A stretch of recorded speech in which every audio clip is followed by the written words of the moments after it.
و زیر خاک گشتی تو آرام، و ای پیرانی پر محنت کشیده بخوردی لذتی رحلت چشیده. بعد شاهان مراجعت میکرد به سوی جوانانی که تا حال حیات خودشان پره نکردند و به زیر خاک همه خوابیده هستند، و به سوی پیرانی که خود ضعیف بودند باز چنگال عزراییل آنها را ضعیفتر کرد، به سوی آنها هم مراجعت میکرد است، فریاد میزد است. چی میگفت است؟ چی دارید آرزوی دل بگویید، ای شاهان، ای جوانها، ای پیران موی سفید که در زیر قبر خوابیده هستید، چی دارید آرزوی دل بگویید؟ در این خاری فرو از آبرویید. شما این مکانی آمدین که در اینجا آبروی شما نیست دیگر، آبروی شما پرید نابود شید. لیکن از شما خواهش دارم که چی آرزو دارید؟ آرزوی خودتان برای ما بیان کنید. همه گویند در دنیای فانی نداریم آرزوی زندگانی. همه این اهل گورستان چی میگفته است؟ ای ملائک، ای بنده خدا، آرزوی ما همین است که دویم باره دیگر بر حیات بر نگردیم، دویم باره زندگی برای ما برپا نشود. ولیکن حسرتی بسیار آرمان به دل داریم از صدها فراوان. دویم باره حیات زندگی را نمیخواهیم. برای ما همون دنیایی که عاقبتش چپشیدن و نابود شدن است، برای ما آن دنیا هیچ اهمیت و هیچ آرزوی ما داخل نمیگردد. لیکن در دل یک آرزو و حسرت‌های زیاد داریم. چه هست؟ که تا زنده شویم یک بار دیگر بگوییم ذکر پاک نام داور. تا که خدایا، ای ذاتی که تو مرده را زنده میکنی و زنده را مرده میکنی، همه این به ید قدرت توست. خدایا از تو تمنا و آرزو داریم که یک بار دیگر ما را زنده بگردان، تا که به خانه خود برویم و با یک حیات قدم بزنیم، تا که از حیات گذراندگی خودمان راضی باشیم و چنان ذکر تو را چنان بیان کنیم که پروردگارا تو در اون زمان از ما راضی بگردی. دریغا نیست دیگر زندگانی، دریغا نیست دیگر زندگانی، به حسرت خفته ایم در خاک دانی. لیکن حضرت ها باز ناامید می شوند که خدایا میدانیم که تو زمانی در قرآن ما خوانده بودیم یا از زبان یک داملای شنیده بودیم که خداوند شما فرموده بودین ولا یؤخر الله نفسا اذا جاء اجلها والله خبیر بما تعملون. ما ظاهر میکنیم که خدایا ما را زنده بگردان و ذات شما بر ما جواب میگرداند که بعد مردن دیگر زنده گردانیدن و به سوی خانه رفتن نیست دیگر. خدای شما دانست که شما در حیات چی کار میکنین و چگونه به نزد من میآیید. بدان ای بنده قدر زندگی را مده از دست کسب بندگی را. بگو ذکر و مگو ناگفتنی را، بکن امر و مکن ناکردنی را.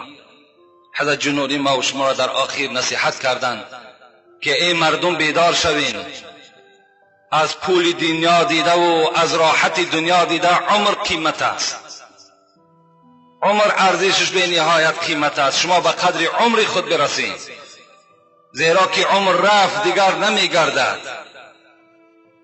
عمر که رفت بدنهای شما ضعیف می شود، شما دیگر خدا را پر عبادت کردن نمی توانید. بندگی کنید، عملهای صالح را زیاد انجام دهید تا که در نزد خدای خود خجالت نباشید. رسول اکرم میگوید یتبع المیت ثلاثه، وقتی بنده از دنیا میگذرد سه چیز از پس وی میرود تا گورستان. چی است وی؟ اهله و ماله و عمله. اهلش، اولادش، مالهایی که داشت، عملهایی که داشت، هر سه اینها تا گورستان از پس مرده میروند. فیرجع اثنان و یبقى واحده و یرجع اهله و ماله و یبقى عمله. پیغمبر خدا گفتند پس میگردد اهلش، اولادش و مالهایی که داشت اونها پس میگردند و همراه این مرده همان عملی او باقی میماند. خلاص. رسول الله گفتند من این حدیثی که الحال برای شما بیان کردم به یک مثال عادی به شما تشبیه میتونم. یک برادر سه برادر دارد، یک شخص سه برادر دارد. پیغمبر خدا این حدیثی که الحال به شما گفتم مثال میارد. سه برادر دارد.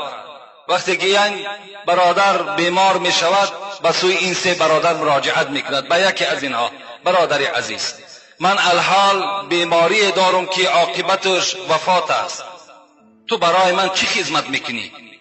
میگفت است برادر، میگفت است مادامی که تو بیمار هستی من تو را بیمارداری میکنم، من برای تو غذا تیار میکنم، همه حالتهای وزنی تو را به دوش خود میبردارم. وقتی از دنیا گذشتی من تو را غسل میدهم، کفن میکنم و داخل قبر میگذارم. پیغمبر خدا گفت این اهلش است، این اهل هست، یعنی تا داخل قبر اهل اولاد خدمت میکند. این برادر برادر اهلی هست. گفتند باز این بیمار به سوی برادر دوی مراجعت میکند تو چی خدمت میکنی؟ میگوید برادر عزیز برادری من و تو فقط در همین حیات است، بعد تو من از این خانه تو باز خانه دیگر کس میروم. رسول اکرم گفتند این برادر مال است، این مال است. گفتند امروز در دست این کس است، فردا از دنیا که گذشت باز در دست دیگر کس میافته. و سیوم برادری که مراجعت میکند میگوید تو چی خدمت میکنی؟ میگوید خدمت من همین است که من همراه تو در داخل قبر میستم و از وحشت قبر تو را نگاه میدارم، سوالهای منکر و نکیر را جواب میگردانم، روز قیامت در ترازوی اعمال تو چکار میکنم؟ وزنین میشوم، سنگین بگردم. پیغمبر خدا گفتند این برادر عملت هست، ای اصحاب من از این سه برادر کلامش اختیار میکنید؟ گفتند آخرش پیغمبر خدا اونی که همراه ما در قبر هست، این عمل هست.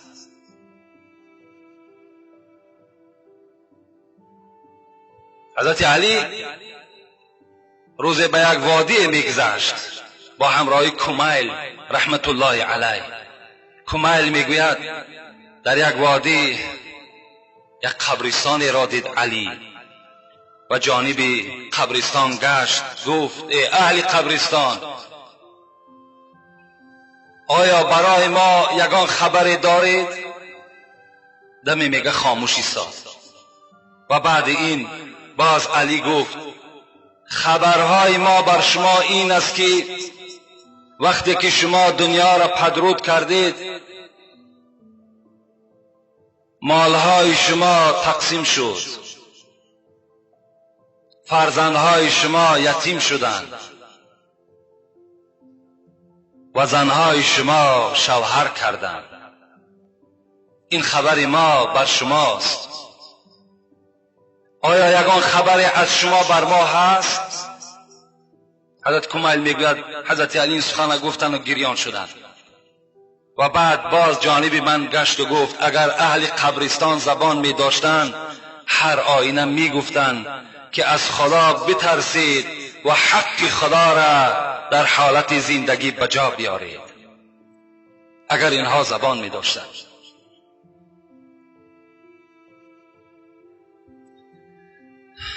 این یک تفسیری عادی و مختصر و ساده در این غزلیات حضرت جنونی هست.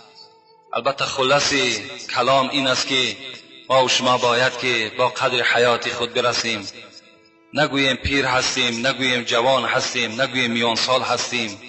هر حالتی که نباشد، عادی ترین حتی یک ثانیه و یک دقیقه را برای خودمان چکار کنیم؟ غنیمت بشماریم. زیرا ما و شما نمیدانیم که مرگ کی به سراغ ما و شما می آید. پیش از مرگ باید که ما و شما تیار باشیم. رسول الله میگوید استعید للموت قبل نزول الموت. پیش از آنی که مرگ بالای شما می آید، شما باید که تیار باشیم. میگذاریم انشاءالله در سوال و جواب هایی که الحال نزد ما هستند. بسم الله الرحمن الرحیم. السلام علیکم داملای عزیز، من شما را دوستی نزدیک میدانم. التماس به سوال من جواب درست بده. در وقت گذشتن از منزل روزها دعا کردن ممکن است یا نه؟ یعنی وقتی شما به پیش گورستان میگذرین، گورستانی که روزها خوابیده‌اند، اونجا شما دعا میکنین، میگوین ای مردمی که در این قبرستان خواب هستین، شما کسانی بودین که قرآن انکار میکردین، شما کسانی بودین که نمازی در مسجد و نماز جماعت نداشتین، شما کسانی بودین که حیات خدا به عرق نوشی سپری کردین.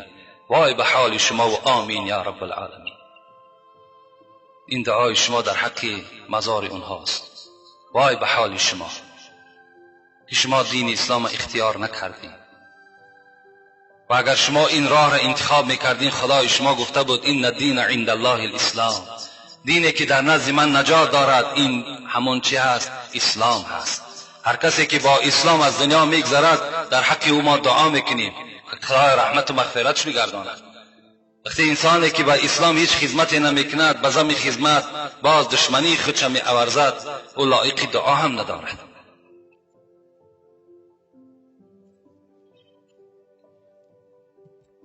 السلام علیکم داملای عزیز، من یک نفر مخلص شما، خواهش میکنم به سوال من جواب میگردانید.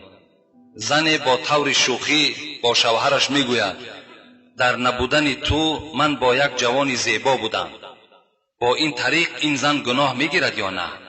و در آخر التماس دارم از شما، امروز در روز قبول دعاست، از برای من دعا میکردید که کاری مشکل پیش روی من آمده است. یعنی این برادر سوال کردن که اگر زن به طریق شوخی بگوید که در نبودن تو من با همراه یک جوان بودم، آیا این زن گناهگار می شود یا نه؟ راستی بار باور کن این بی‌غیرتی و بی‌ناموسی همون مرد نشان می‌دهد.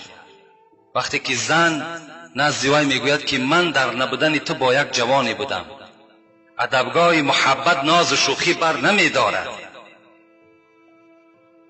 این گپ شوخی هم نیست، همه کار از شوخی سر میزند. وقتی یک بار بگوید ما با همراه فلان کس بودیم و نگاه به سوی تو میکنه، زنها بسیار یک دام فریب هستند. رسول اکرم گفتن اتقوا النساء و اتقوا الدنیا، از دنیا و از زن سخت بترسید.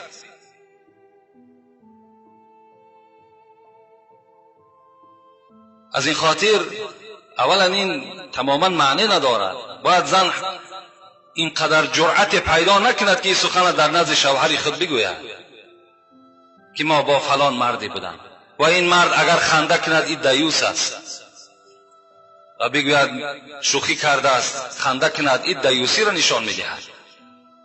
برای من البته زن هم گناهگار میشود و تو در نزد خداوند از اون دیده گناهگارتر هستی. خداوند آن مشکلاتی که پیش روی توست، خدایا مشکلاتی تو را دور بگرداند و غیرت اسلامی را خدا در وجود تو پیدا بگرداند. آمین یا رب العالمین. اینجا یک برادر با کلمات عربی نویسنده است. راستی بار این حسن خط هم نیست. حسن خط می نویسی خوب بنویسش، نقص بنویسش، نمیتونی نویسنده با همین طریق کریلیکی بنویس میفهمیمش انشاءالله. السلام علیکم داملای محترم، آیا حضور پدر و مادر در نکاح شرط است یا نه؟ یعنی در نکاح حاضر شدن پدر و مادر اگر چندی که فقها میگویند شرط نیست، لیکن با مرور زمانی که الحال ما و شما زندگی داریم حضور پدر و مادر شرط است که باید که در نکاح خواهرز البته او پدر مادر است. وقتی ما اینقدر صفتی که پدر مادر میکنیم و در نکاح فرزندش اشتراک نداشته باشد یا درکدار نباشد، پس این چگونه میشود؟ این حالت هم این نکاح با فیض و با برکات هم نیست. باید که همون داملهایی که هستند پرسان کنند ما را چند کس میگوید، ما را 30 بار میپرسیم پدر مادر باشد، اشتراک داشته باشد، از این نکاح فرزندشون لذت برد. اونها به همین روزه اونها تربیه کردند. باید که البته حضور داشته باشد و تمام دامله ها مسئول هستند. اینها را باید که بپرسند که آیا اشتراک دارد ندارد، آیا این فرزند چگونه فرزند است که پدر و مادر او در این نکاح اشتراک ندارد. اینا را باید که ما بفهمیم، دامله ها باید بپرسند. الحال در همین موضوع یک صحبت میخواهم برای شما برسانم. یک برادر برای ما مراجعت کرد، من بعض دامله ها این رساندنی هستم. یک برادر الحال به ما مراجعت کرد که پدرشان یک زنی داده بودند. اون زن تخمین 50 ساله یا زیادتر از 50 ساله بود. وقتی که در خاندان پدرشان جنجال شده است، البته زندگی آینه بیش و کمی است، هر شب در آسمان ستاره نیست، زندگی بی جنجال نمی شود. وقتی جنجال شده است، اون زن بیرون شده است از خانه، آمده است این شهر خانه مادرشان و بعضی از فرزندهای از همین دهه نزدیکی همین کاریز است، اون زن دیراب کردن، طلاق ناگرفته رفته در پدر خیشان نکاح کرده دادن. این خودش یک مصیبت است، یک مسخره کردن به اسلام است. این ممکن نیست در اسلام. زنی که به او بی نکاح است، اون نکاح نشد، اگرچه تا روز خطبه بخواند خواندن میگیرد، اون خطبه معنی را ندارد که نکاح واقع شد. اینجا شرط ها به جان آمده است. این زن بی طلاق است، چگونه وای میتواند قطعی اون مرد زندگی کند با اون موی سفید؟ اون موی سفید فردا در قبر نزد خدا چی جواب میگه؟ خدای مهربان میگوید من شرم میدارم موی سفیدی که ریشش سفید است و عذاب کنم. آیا موی سفید شرم نمیدارد که به سوی من گناه میکند؟ آیا گناه است؟ این زنا هست. آخه تا زنی که اگر طلاق کردگی و عده، ما درباره عده با شما صحبت داشتیم، تا عده او نگذرد، زن 50 ساله از 50 بالا عدهش 3 ماه است. وقتی شوهر باید طلاق میکند 3 ماه باید که عده بپاید بعد شوهر کند.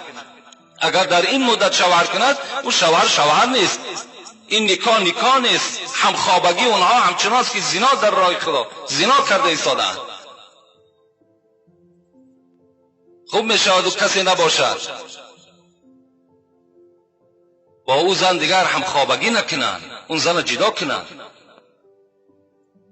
از خدا بترسیم.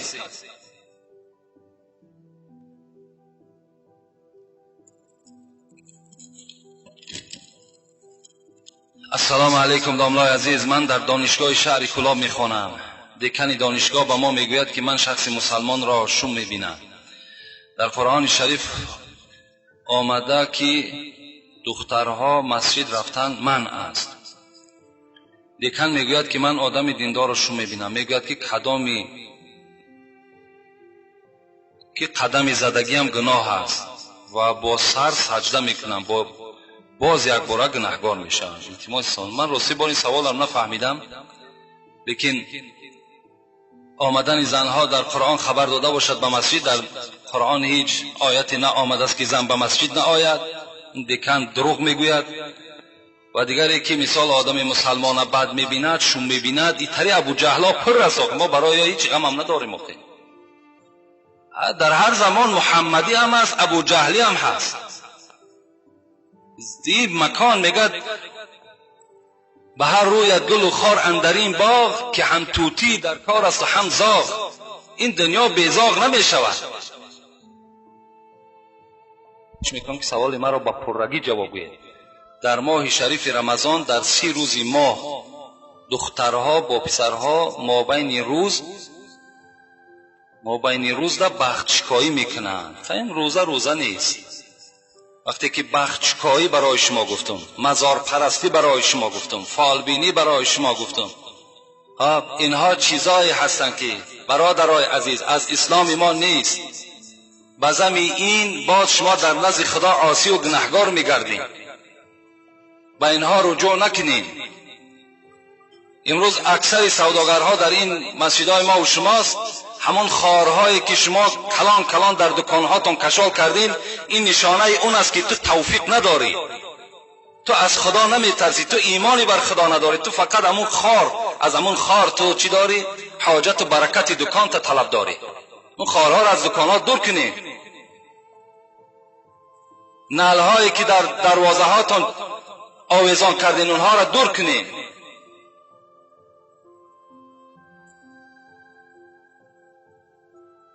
در رمضان کرده باشد، از رمضان ثوابش تماما محروم شده است.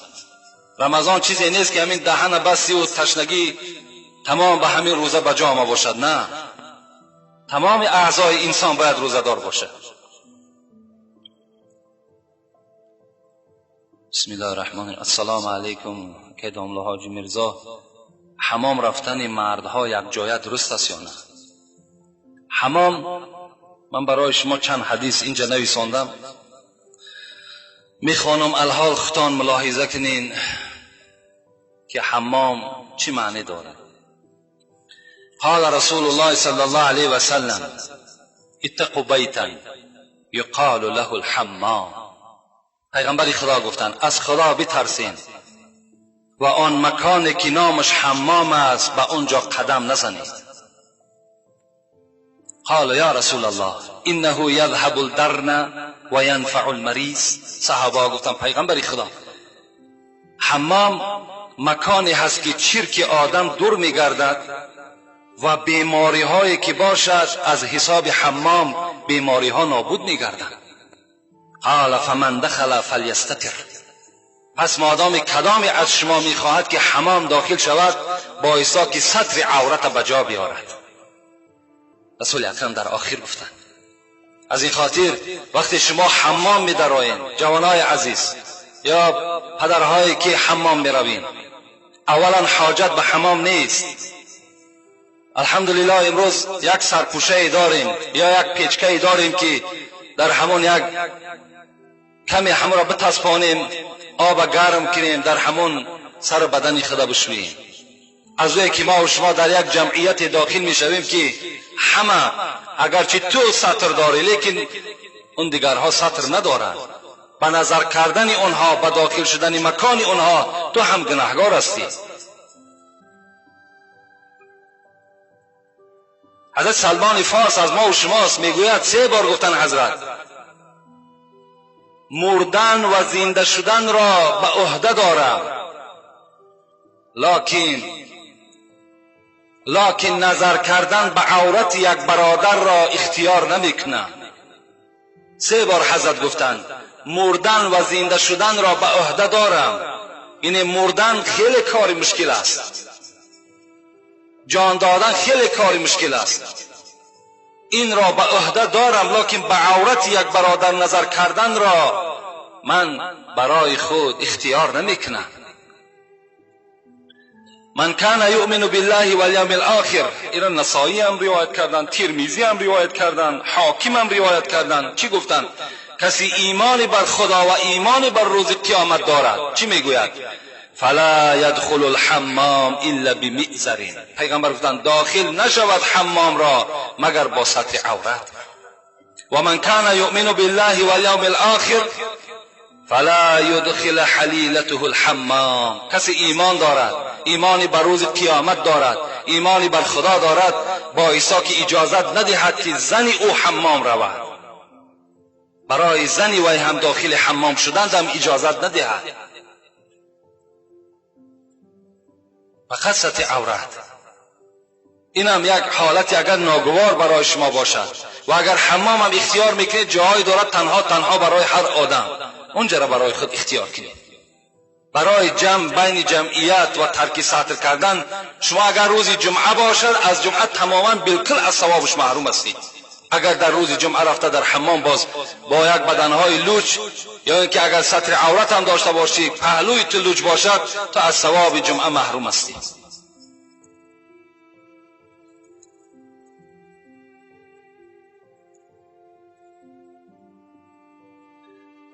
السلام علیکم داملای عزیز و گرامی، یک چند سوال را از شما پرسان میکنم. شما گویید که مادر به سر گوری فرزندش رفته دعا کردن روا هست یا نه؟ دویم، مفهوم روضه امام اعظم چیست؟ روضه گفته باغزار یا مقبره یگان عالمی که از دنیا میگذرد وای روضه میگویند، یا ما و شما میگوییم روضه رسول اکرم صلی الله علیه و سلم، یعنی مرقدش همون را روضه میگویند. روضه ابو حنیفه هم مثل همین است، چگونه ای که در بغداد هستند، در بغداد حضرت خوابیده هستند، مثل همون است مرقد ابو حنیفه. سیوم، پیشتر یعنی در عصرهای پیشین وثیقه‌نامه بوده است. این چگونه حجت بوده است؟ وثیقه‌نامه اینا همون اولادهای خودشان و وثیقه‌نامه گفته همین گواهنامه را هم میگن، گواهنامه را وثیقه‌نامه میگن. یا اینکه اگر مطلب شما این باشد که مثال بعضی آدم‌ها پشت‌های خودشان چند پشت تا کی میرسد گفته اونا را حجت کردگی هستند، معنای همون هم داره. زنی که سینش به 70 رسیده است، اگر مرد با زن دیگر گرفتن مراق داشته باشد ولی زن مانع شود یا خود رشک برد، با وی اوبال نیست؟ اوبالی چی هست آخه؟ مثال اگر مرد مراق به زن دیگر داشته باشد و شرایطش میرسیدگی باشد، تأمین حرد این زنها را میکردگی باشد، اینجا هیچ یگان رشک زن و مانعگی زن هیچ اهمیت ندارد. و سوال اولی که شما گفتین، آیا مادر به گورستان به نزد فرزندش دعا کرده میتواند یا نه؟ من یک حدیث از پیغمبر خدا به شما میخوانم که را حاکم روایت کرده است. ابن ابی ملیکه وقتی میگه عایشه صدیقه از گورستان برگشتن، این زن از عایشه سوال کردند من این جئتی؟ از کجا آمدی عایشه؟ قالت من قبر اخی عبدالرحمن ابن ابی بکر. گفت از نزد قبر برادرم ابی بکر عبدالرحمن ابن ابی بکر آمدم. فقلت لها الیس کان النهی عن زیارت القبور؟ عایشه، آیا پیغمبر خدا نگفته بود که زنها باید که به زیارت قبرستان نروند؟ قالت کان النهی ثم امر بزیارتها. بلی گفت ای ابی ملیکه، پیغمبر خدا اول من کردند لکن در آخر اجازت دادند که رفته زنها هم قبرها را زیارت کنند. لیکن حدیث های زیاد هم در باب منع کردن زنها برای زیارت قبرها هست از پیغمبر.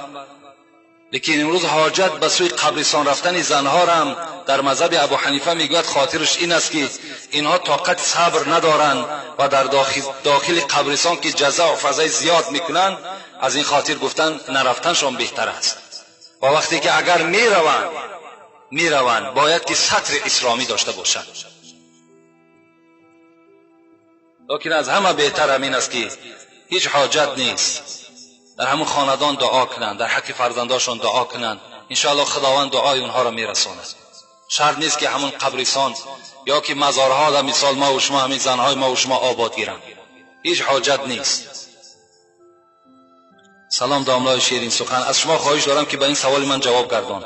نماز بامداد قضا شود، در کدام حالت خواندن درست است؟ بعد از شام درست است یا بعد از پیشین؟ نماز شام نماز قضا وقت ندارد.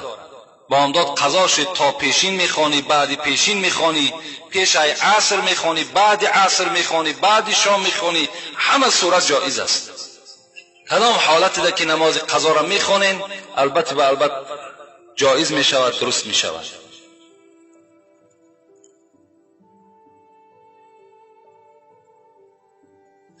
السلام علیکم داملای عزیز. من بر نماز شما از کوچه چرمگری پایان می آیم. شما را از محبت بسیار چند بار در خوابم نیز زیارت کردم. یک شب خواب دیدم شما و خودم و حضرت عمر یک جا نشسته ایم. حضرت عمر می گوید که کمی صبر کنید، رسول اکرم می آید. دیگر نمی دانم که پیغمبر را دیدیم یا نه که این که بیدار شدم. این چه خیلی خواب است. من چند بار گفتم من تعبیر خواب نمی کنم، لیکن وقتی آدم خواب می بیند حضرت عمر یا یک عالم، یعنی یک آدم نمایانی که در راه خداوند نمایان شده است، وقتی وای مثال شما در خواب می بینید، این یک معنای او را دارد که ایمان شما قوی شده ایستاده است، ایمان شما کامل شده ایستاده است. خوش به حال او برادری که حضرت عمر را در خوابش می بیند، حضرت ابوبکر را در خوابش می بیند، حضرت عثمان را در خوابش می بیند. این در هر خواب داخل نمی شوند.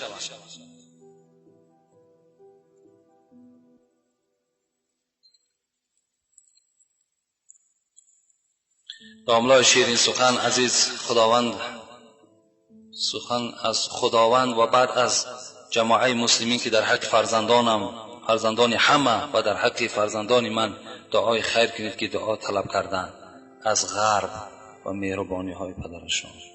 یعنی برادرایی که در سفرها هستند، تحصیل علم میکنند یا برای رزق روزی رفتند، خدای مهربان آنها را صحت سلامت بردی، صحت و سلامت به خاندان برگشته و آمده در جمعیت و در دین خدمت کردن را خدا نصیبشان بگردانی.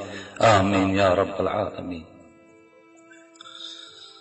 السلام علیکم داملای محترم. در محله ما داملا امام تسبیح بعد نمازها را بلند نمیخواند. قوم در حیرت ماندند از ترس ملا امام آیا بخوانیم یا نه. بلند خواندن تسبیحات 33 بار فرض است یا سنت؟ التماس جواب دهید. حضرت ابو هریره میگوید قال رسول الله صلی الله علیه و سلم من سبح الله فی دبور كل صلاة 33 و حمد الله 33 و کبر الله 33 و تمام 100 لا اله الا الله وحده لا شريك له له الملك وله الحمد وهو على كل شيء قدير غفرت خطاياه وان كانت مثل زبد البحر. پیغمبر خدا گفتند هر کسی بعد نماز 33 بار سبحان الله، 33 بار الحمدلله، 33 بار الله اکبر میگوید و 100 کلمه این بلا اله الا الله وحده لا شریک له انجام میدهد، خداوند مغفرت خطاهای او را میکند اگرچند که مثل کفک بحر که خطا داشته باشد. از این خاطر ملا امام هم که گفت شما هم برابر ملا امام همان تسبیح ها را گفتن بگیرید. خواه نماز بعد نماز شام هم شما تسبیح ها را بگین، بعد هر یک نماز تسبیح ها را بگین. انشاءالله خداوند مغفرت گناه های شما را میکند. درود و رحمت خدا بر شما ای داملای محترم. خداوند عمر شما را دراز و با برکات گرداند. از شما خواهش دارم همین موضوع ها را برآمد کنید. من یکی از مخلصان دائمی این مسجد هستم. این برادر 3 موضوع را برای ما پیشنهاد کردند که همین ها را بسیار خوب میشود برآمد کنید. یکم قربانی حضرت اسماعیل، دوم حضرت ابو حنیفه را ترجمه حالش را و سوم درباره تربیت فرزند. انشاءالله همین ها بعد موضوع قیامت خدا خواسته باشد در اراده و در نیت ما هست. البته این عید قربان، نزدیکی های عید قربان که مخصوص همین قربانی حضرت اسماعیل است به شما انشاءالله میرسانم. السلام علیکم داملای شیرین سخن و شیرین بیان. ما یک گروه زنهای کوچه چرمگری پایان نماز تراویح میخواندیم. در این بین سوالهای به میان آمد که با عقل آدمی درست نمی آید. یکم جوگی را نان دادن اوبال بوده است. دوم چیزی که به جوگی صدقه میدهی باید به زمین بگذاری تا که زمین گواه شود. و سوم کتابهای چاپ شده که در بازارها میفروشند ما میخوانیم، خواندن آنها نادرست بوده است. کمینه کمترین سوالهای دراز میدادگی شما برای من معلوم است، اما من میخواهم همه زنها بفهمند. رسول اکرم صلی الله علیه و سلم گفتند رد السائل ببذل یسیر. هر وقتهای طلبنده که اگر خانه شما آمد با اندک چیزم که داشته باشید وی خرسند بگردانید. او رد جمیل، اگر چیزی نداشته باشید با سخن خوب وی را از خانه بیرون کنید. فإنه یأتیکم من لیس من الانس ولا من الجن ینظر کیف صنیعکم فیما خولکم الله. پیغمبر خدا گفت شاید این که خداوند روز نه از طایفه آدم نه از طایفه جن کسی را خانه شما روان کند برای امتحان که بنده من چگونه جوان مردی داشته باشد. شاید این سائل، این طلبنده آدم نباشد میگوید پیغمبر. شاید یک فرشته را خداوند در همین صورت تبدیل میدهد و خانه شما روان میکند تا که بنده من چگونه قدرت دارد، چگونه معامله دارد، شما را خدا شاید که این طریق هم بسنجد. از این خاطر گفتن حتی سوره والضحی را نگاه کنین و اما السائل فلا تنحر. خدا میگوید با جانب طلبنده شما داد و فریاد نزنید، طلبنده را گپ‌های قبیح نگین. شاید وای طلبنده نباشد. خداوند این گونه امتحان‌ها هم بالای ما و شما میکند. شاید که فرشته باشد که ما و شما احتیاج به اون یک کلوله چای و یک سومی ما و شما نباشد، لیکن وقتی ما او را جواب میگوییم، جواب خوب میدهیم و شاید دعا کرد که خدایا در این خاندان برادر فیض و برکات را نازل کند، خانه ما و شما پرفیض و پربرکات شود. این گونه امتحان ها از جانب خدا هست. اینجا وقتی من کم مانده است، اینجا سوال های زیاد است. در دوره های پیغمبر خدا ابو هریره روایت میکند، میگه روز رسول اکرم در حلقه ما نشسته بود و یک حکایه از دوره های بنی اسرائیل کرد که را مسلم هم روایت میکند، بخاری هم روایت میکند. میگوید گفت که در زمانهای بنی اسرائیل خداوند 3 مرد را سنجید. یکی از آنها کسری سفید پوست بود، یعنی ما و شما پیس میگوییم. یکی از آنها میگوید موی سر نداشت، کل بود، و سیومش میگه نابینا بود. این 3 طایفه را میگه خداوند یک سنجش گذرانید. چگونه؟ ملائکه را روان کرد نزد این آدم سفید پوست و گفت ای مرد خدا چی میخواهی؟ چی خواهش داری؟ گفت خواهش من همین است که از این بیماری من تمام یار و رفیق من از بدن من دور شدن، از بر من دور شدن. میخواهم که یک شفای خداوند بر من نصیب بگرداند. این ملائک میگه دست خودش در همون بدن همون مرد دوان و مثل اوله چکار شد، پوست اوله اشغال کرد بدن او را و بعد گفت از نعمتهای دنیا چی میخواهی؟ گفت میخواهم که یک شتر را صاحب شوم. یک شتر را میگه این فرشته آورد نزد این مرد گذاشت و گفت خدایا در این اشتر برکات نصیب بگردان و رفت. چنان میگه برکاتی شد که دشت ها پر از شتر شد. رفت پیش این آدم بیموی، از اونم سوال کرد. این مرد هم چی گفت؟ گفت میخواهم که دعای کنی که همین موی من مثل موی اول و جوانی هم بگرده.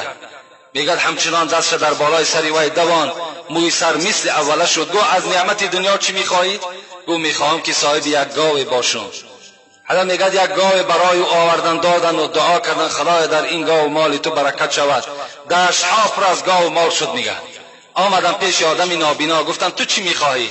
گفت میخواهم که یک بینا و یک روشنی را مشاهده کنم، یک یار و رفیق با یک دیده بینا بینم. میگه دستی خودش دوان بینا شد و گفت از مال دنیا چی میخواهی؟ گفت برای من یک گوسفند باشد بس است. حالا میگه دعا کردن، بیشه ها و دشت ها پر از گوسفند شد. از این بین چند سال گذشت، من برای سنجش الهی را بینید آمد. میگه همین فرشته را خداوند روان کرد که رفته اینها را یک از امتحان گذران که اینها چی بودن و چی شدن. وقتی آمد پیش این آدم سفید پوست گفت من مسافر هستم، همون فرشته، من مسافر هستم، احتیاج به یک اشتر دارم تا که به منزلم صحت و سلامت برسم. این مرد گفت انسان گفت من قرضدار هستم، من تو را هیچ چیز از شتر دادن نمیتوانم. گفت این فرشته بر او گفت من تو را میشناسم، تو همون آدم سفید پوست نبودی که خداوند تو را شفا داد؟ آیا تو همون فقیر نبودی که این دشت ها هم از دعای همون یک فرشته برای تو نصیب شد. نه نه نه گفت اینها همچنان نبود. گفت اگر همچنان نباشد و امین سخن تو دروغ باشد خدایا تو را به حالت اولت مبدل بگرداند. میگه همچنان به حالت اولش خداوند مبدلش گردانه. آمد نزد همین آدم بیموی و این معامله را با او هم گفت. او کس گفت این گاو و مالی که میبینی اینها، گفت نه، گفت اینا را خدا نه بلکه اینا میراث پدر بودن. گفت حضرت میگه دعا کردن اگر خدایا گفتن همین گپی تو دروغ باشد خدای تو را به حالت اولت مبدل بگرداند. خداوند میگه همون اصل پیشینه چگونه ای که بود به همون حالت مبدلش گردانید. آمد نزد آدم نابینا و گفت ای مرد خدا، گفت من احتیاج به یک گوسفند دارم. چی می شود که همون گوسفند را برای من نصیب بگردانی تا که او را فروخته کنم با پول او به خانه خود برسم. گفت این مالی که در دشت میبینی، گفت اینها، گفت همه داد خدا هستند. اینا را خداوند بر من داد، من هیچ کس نبودم، مرا این را خدا داد. یک گوسفند همین دشت در اختیار تو، چند میگیری گرفتن بگیر. این فرشته چی گفتن؟ گفتن من تو را میشناختم، تو یک آدم نابینا بودی، تو یک آدم فقیری بودی، من حاجت به مال تو ندارم مگر اینکه خدایا گفت نعمت همین انسان باز زیادتر بگردان. دعا کرده رفته. بین این گونه امتحان ها از جانب خدا با ما و شما می شود. ما و شما اونقدر فهم و اونقدر زیرکی نیستیم که اونها را بشناسیم. شاید که یک امتحان خدا باشد. از این خاطر ما و شما هیچ معامله با آدم های طلبنده نکنیم. اونها بیچاره مجبور شدگی هستند. السلام علیکم داملای محترم، من به شما یک سوال دارم. میگویند که اگر فرمه زکسی پوشیدن ممکن است یا نه؟ میگویند اگر پوشی یک طلاق حساب میشوی. ما میخواهیم که با همین سوال ما پاسخ گردانی. یعنی برادر سوال کردن که امروز پوشاک های زکسی میپوشند خواهرای ما و شما و بر زکس میروند و توی انجام میدهند با همین فرمه ها. آیا همینجا یک طلاق همین نکاح در واقع می شود یا نه؟ گفته سوال داده است. اگر شما یک طلاق گفته باشین، من میگم 3 طلاق می شود. شرمندگی است، باور کنین، عیب است. این لباس ما و شما نیست. اگرچه ما و شما ملاشیم از این سخنها. بیایید خانه پیغمبر خدا را ما برای شما حکایت میکنم. بنی تمیم گفتگی یک قبیله بود. پیش پیغمبر، پیش عایشه آمدن، مادر ما و شما، زن پیغمبر خدا آمدن و حضرت عایشه وقتی که میگه لباس های این بنی تمیم دید که خیلی شفاف بود، خیلی تنوک بود، یعنی بدن نما بود.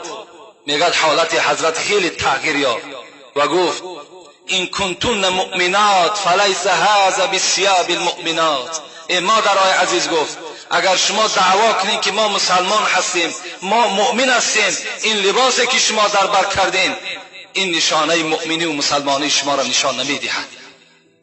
این نشانه اون نیست که تو دعوا کنی، دعوای تو دروغ است، تو مسلمان نیستی، تو مؤمن نیستی وقتی این لباس ها را تو در بدن خود میکشی. تازه عروس میگوید یوسف قرضاوی در فقه معاصرش میارد در باب لباس زنها. یک تازه عروس پیش عایشه صدیقه آمدند و میگه در بدن شاید که همین لباس های پرده هایی که امروز خواهرای ما و شما را شرمنده کردند، اینا را از ملک غرب برای ما و شما آوردند که اینها بپوشند، اینا مثل ما پیرو شوند، اینا مثل ما دوزخی شوند. همچنان لباس میگه در برش بود. حضرت عایشه چی گفتند؟ حضرت عایشه گفتند لم تؤمن بصورت نور امرأة تلبس هذا. حضرت عایشه گفتند ای خواهر عزیز، گفتند اگر این لباسی که تو در بر داری، این لباس کسایی میپوشد که به سوره نوری که در قرآن خدا فرستاده است به سوره نور ایمان ندارد. این سوره نور چی میگوید؟ شما الحمدلله امروز قرآن های کریلیکی هم برآمده است. سوره نور آیت 31 نگاه کنید. خداوند میگوید ولا یبدین زینتهن الا ما ظهر منها وليضربن بخمورهن على جيوبهن ولا يبدين زينتهن الا لبعولتهن. صدق الله العظیم. خدا میگوید ای خواهران، ای بندگان، شما وقتی لباس میپوشین لباسی بپوشین که بدنهای شما نتابد. وقتی رویمال در سر میاندازین چنان رویمال اندازین که گردن و گوشهای شما را بپوشاند. تفسیر نصفی نزد من است، حنفی مذهب است. حضرت میگوید در اینجا مطلب خداوند این است که گوش، گردن، دستها، بازوهای زن، همه اینها ستر هست. اینها را خدا گفته ایستاده است که باید که انسان چیکار کند؟ باید اینها را پوشیده بگرداند. اگر ایمانی بر خدا داری، ایمانی به سوره نور داشته باشی، این لباس ها را اصلا در بدن نمیکشی. و وای به حال هم برادرایی که همین لباس ها را از راههای دور میگیرن میارن و سبب گناه کردن همین مردم مسلمانی کولابی ما و شما میگردن. در گناه کردن چیکار میکنند؟ یاردم میکنند.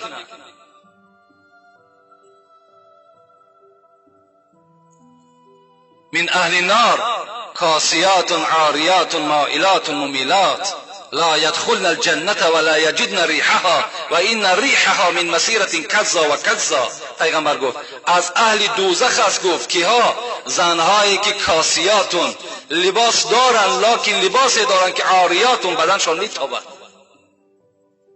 مائلاتون ممیلاتون، خود که بدکار هستند، خود که بی حیا هستند، لکن این کسل بی حیایشان باز در دیگر دخترها و در دیگر فرزندها میچسبد. اینا را نپوشین، اینا را کاری که در خواهر اپاتون اجازت ندین اگر سخن شما در خانه تاثیر داشته باشد. السلام علیکم داملای شیرین سخن، من سوال و جواب را دوست می‌دارم و با شما اعتقاد دارم. خواهش میکنم به سوال من جواب گردانید. میگویند بچه با دختری بگردد و غیر از خواب کردن با آن عملهای بدی کند، آن را گرفتن خوب نبوده است. میخواستم از زبان شما شنوم. یعنی جوانی که اگر دست درازی میکند به سوی یک زن در حالتی که بین اونها نکاح نیست، اگرچند که با او همخوابه هم نشده باشد، همان دست درازی تو هم زنا است. لأن یطعن فی رأس احدکم بمخیط من حدید خیر له من ان یمس امرأة لا تحل له. پیغمبر میگوید مخیط، اینجا مخیط گفته دروش میگویند، همان دروش، همون سوزنهایی که جوال میدوزند. پیغمبر خدا گفت اگر همون دروش را گرفته و در سر یکی از شما به عدد زنند، این برای شما بهتر است از آنه که شما دستان این مردها در وجود زنهایی که برای شما نکاح ندارند دست درازی میکنید. جوانای عزیز، هیچگاه به این عمل دست نزنید. باور کنین هم در دنیا شرمنده میشوین هم در آخرت شرمنده میشوین. لا غنا مع الزنا، کسی که اگر زنا کرد، این سخن پیغمبر خداست، اصلا بای نمی شود، اصلا دسترخوانش نان نمی بیند و باید گدا شود اگرچه دولت دارم که باشد. وقتی که این قدر دست درازی کرده باشی، این دختر به آبرو کرده باشی، پس او را گرفتن برای تو افضلتر است از او را که او را ترکش میکنی. با فردا یک کسی دیگر هم که گرفت، باز خبرها می رود که این مثال فلانی، این دختر با فلانی میگشت. السلام علیکم داملای محترم، درود و رحمت خدا بر شما باد. من از 35 کیلومتر راه دور به این مسجد شما می آیم و شما را بسیار دوست می دارم. یک سوال دارم. میگویند که کور دشمن خداست و کر دوست خداست. آیا اینها را خدا خودش کور و کر نکرده است؟ البته در مقال ما و شما هست که کور دشمن خداست و کر دوست خداست، لیکن این را ما و شما میتونیم از سوره انفال، خدا میگه استعیذ بالله ان شر الدواب عند الله الصم البکم الذین لا یعقلون. به درستی این که بدترین شما، بدترین جنبنده در روی زمین کیست؟ کوران و کران و گنگان هستند. کورها، گنگها، کران، اینها دشمن خدا هستند. حتی در سوره دیگر چی میگه؟ در سوره اعراف آیت 179 میگوید اولئک کالانعام بل هم اضلوا اولئک هم الغافلون. این کورها، این گنگها، این کران از حیوان هم دیده پستر هستند. اینا طایفه غافل ها هستند. لکن مقصد از این کور و کر و گنگی که در بین ما و شما زندگی میکنن اینها نیستند. کوران کسانی هستند که حقیقت را میبینند و پیرو نمیشوند. گنگها کسانی هستند که حقیقت را میدانند و نمیگویند. کران کسانی هستند که موعظه برای آنها شنیدن خیلی مشکل است. گپ حق را شنیدن نمیخواهند. اینا کران هستند. هر کسی که اگر یک عمل ناسواب میبیند، چگونه پیغمبر گفتند اذا رأى منکم منکرا فلیغیر بیده فإن لم يستطع فبلسانه فإن لم يستطع فبقلبه و ذلك اضعف الایمان. کدام شما اگر یک کار نامشروع را میبینید، یک کار ناسواب میبینید، در خاندانتان مثال میبینید یک کارهای حرام در بالای دسترخوانها چیزای حرام که میبینید، با دستهاتون تغییر بتین، این زمان شما بینا هستید. شما این زمان کور نیستید. وقتی شما چیز حرام میبینید، کار حرام میبینید، لکن چشم میپشین میگین ای خیر، خودش جوابش میگوید، این حالت در شما کوران هستید. یا اینکه شنیدن امر معروف و نهی منکر برای بعضی از برادرها اگر دل خراش باشند، اونا کران هستند. و اگر بعضی انسانهایی که حقیقت نمیگویند، اونها گنگها هستند. اینا را خدا چی گفت؟ اولئک کالانعام، اینها حیوان هستند. بل هم اضلوا، حیوان هم خوبتر است که خدا، از حیوان هم دیده پستر هستند. اینا کرها و گنگها و کوران. مطلب از این است، نه این کورهای مادرزاد و نه این که به سبب بیماری ما و شما کر میشیم، گنگ میشیم و دیگر کسلات مبتلا میشیم. اینا در نزد خدا هیچ دشمنی هم ندارند.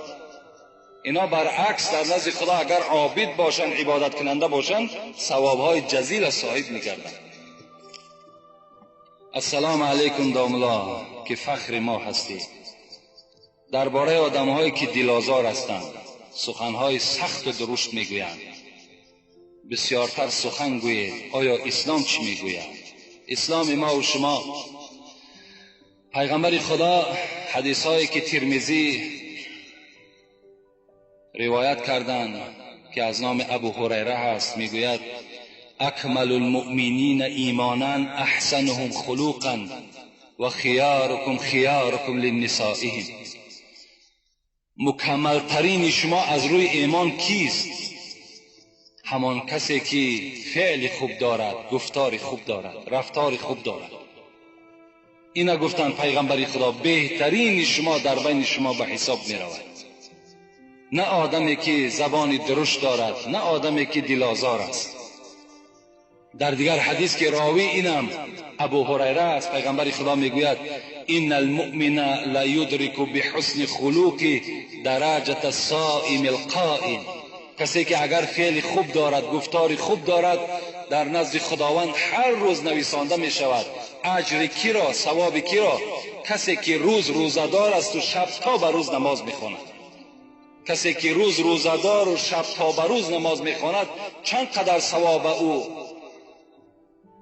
نائل میگردد. انا همون مقدار ثواب خداوند در نامه اعمال آن انسانی که فعل خوب دارد، گفتار خوب دارد، خداوند کتابت میکند. هر کس که دل بنده ناشاد کند، شاعر میگوید هر کس که دل بنده ناشاد کند، جبر و ستم و جفا و بیداد کند. اگر آدمی که دل یک برادر ناشاد میکند، جبر میکند، جفا میکند، اینا را شاعر مکافات چی گفتند؟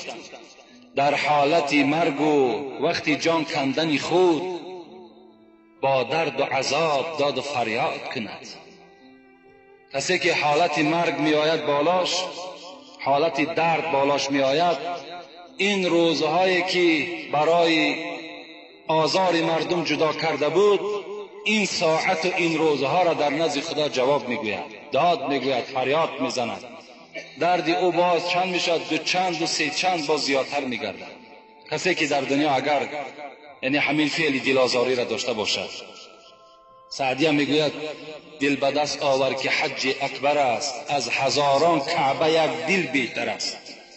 دل گذرگاه جلیل اکبر است، کعبه بنیاد خلیل آذر است. اون کعبه را حضرت ابراهیم تیار کردن، لیکن دل گذرگاه جلیل اکبر است. این دل جای نشستگاه خدای ما و شماست. دل انسان ها را باید ما و شما به دست بگیریم، کاری کنیم تا حد امکان. باید که بسیاری دشنامه ها و دیگر قباحت ما و شما تحمل کنیم، در حال غضبناک نشیم، در حال جواب او را نگردانیم. زیرا پیغمبر خدا گفتند بدترین شما کسی هست که تیز غضبناک می شود و دیر غضبش می رود. این بدترین شما هستید.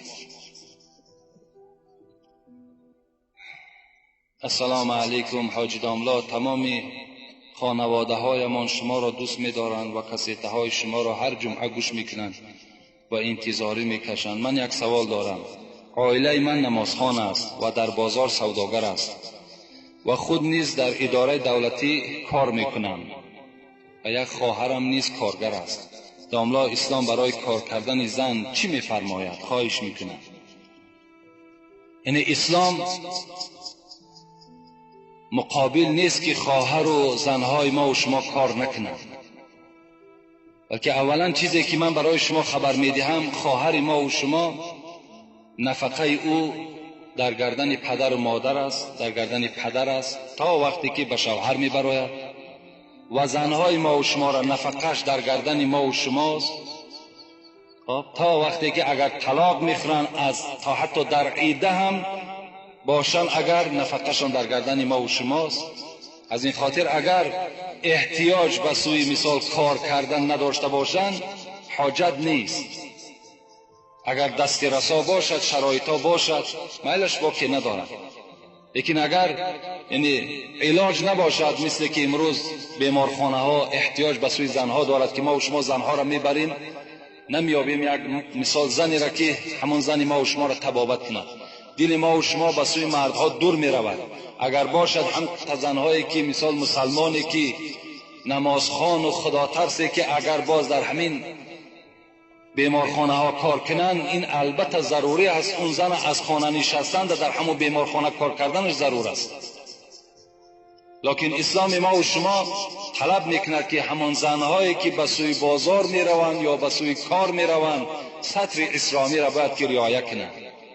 باید در کوچه با گپ‌های با مردهای بیگانه و نظر کردن به سوی مردهای بیگانه ده اسلام اونها را منع میکند. اگر این شرطها را زنها به جا بیارند، هر آینه برای اونها چی در بازار نشستن چی در کارخانه کار کردن این باکی ندارد، با شرطی که همون زنها خالی از همین گپ‌های با نامحرم‌ها و بی سطر و دیگر حالت‌ها قطعی اگر از خانه بیرون نشود.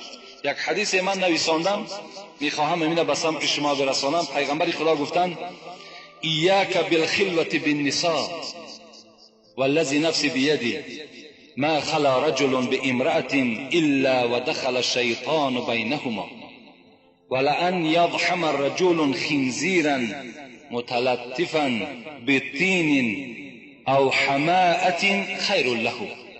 پیغمبر گفتند از خلوت با زن بپرهیزید. یعنی اگر زنی بیگانه باشد شما از خلوت کردن او یعنی با او یک جا نشستن پرهیز کنید. قسم به آن ذاتی که جان محمد در دست اوست، مرد با هیچ زنی خلوت نکند که سیوم آنها شیطان می شود. وقتی که مرد با یک زنی بیگانه نشست، چی در خانه چی در کارخانه در کجای نباشد، حتمی شیطان سیوم نفر اونها می شود، اونها را وسواس می کند. اینا از تجربه حیاتان خودتان یک تفکر کنید. برای مرد همنشین و نزدیک شدن با خوگ آغشته با خاک و لای بهتر است از اینکه همنشین با یک زن بیگانه میکنه. پیغمبر گفتند با یک خوگی که آغشته لای است و آغشته خاک است با او همنشین شدن بهتر از اونی که با یک زن بیگانه شما می نشینید. زیرا که عاقبت زنی با زنی بیگانه نشستن این چه است؟ این زنا هست. این بار با او مثال با صحبت‌های شیرین صحبت میکنین، عاقبت با یکدیگر دستی به دست سلام میکنین، عاقبت با یکدیگر یک موعد اعلان میکنین که فلان جا ما و تو ملاقات میکنیم، عاقبت چی میشود؟ کارش به زنا انجام مییابد. السلام علیکم داملای شیرین سخن. از شما خواهش دارم به سوال من جواب گردانید. من هر روز جمعه روزه میگیرم. روزه من در نزد خدا قبول است یا نه؟ قال رسول الله صلی الله علیه و سلم لا یصومن احدکم یوم الجمعه الا یوما قبله او بعده. پیغمبر خدا میگوید شما هیچگاه خاصه روز جمعه را روزه نگیرید. اگر روزگیر هستین یک روز پیش یا یک روز بعد هم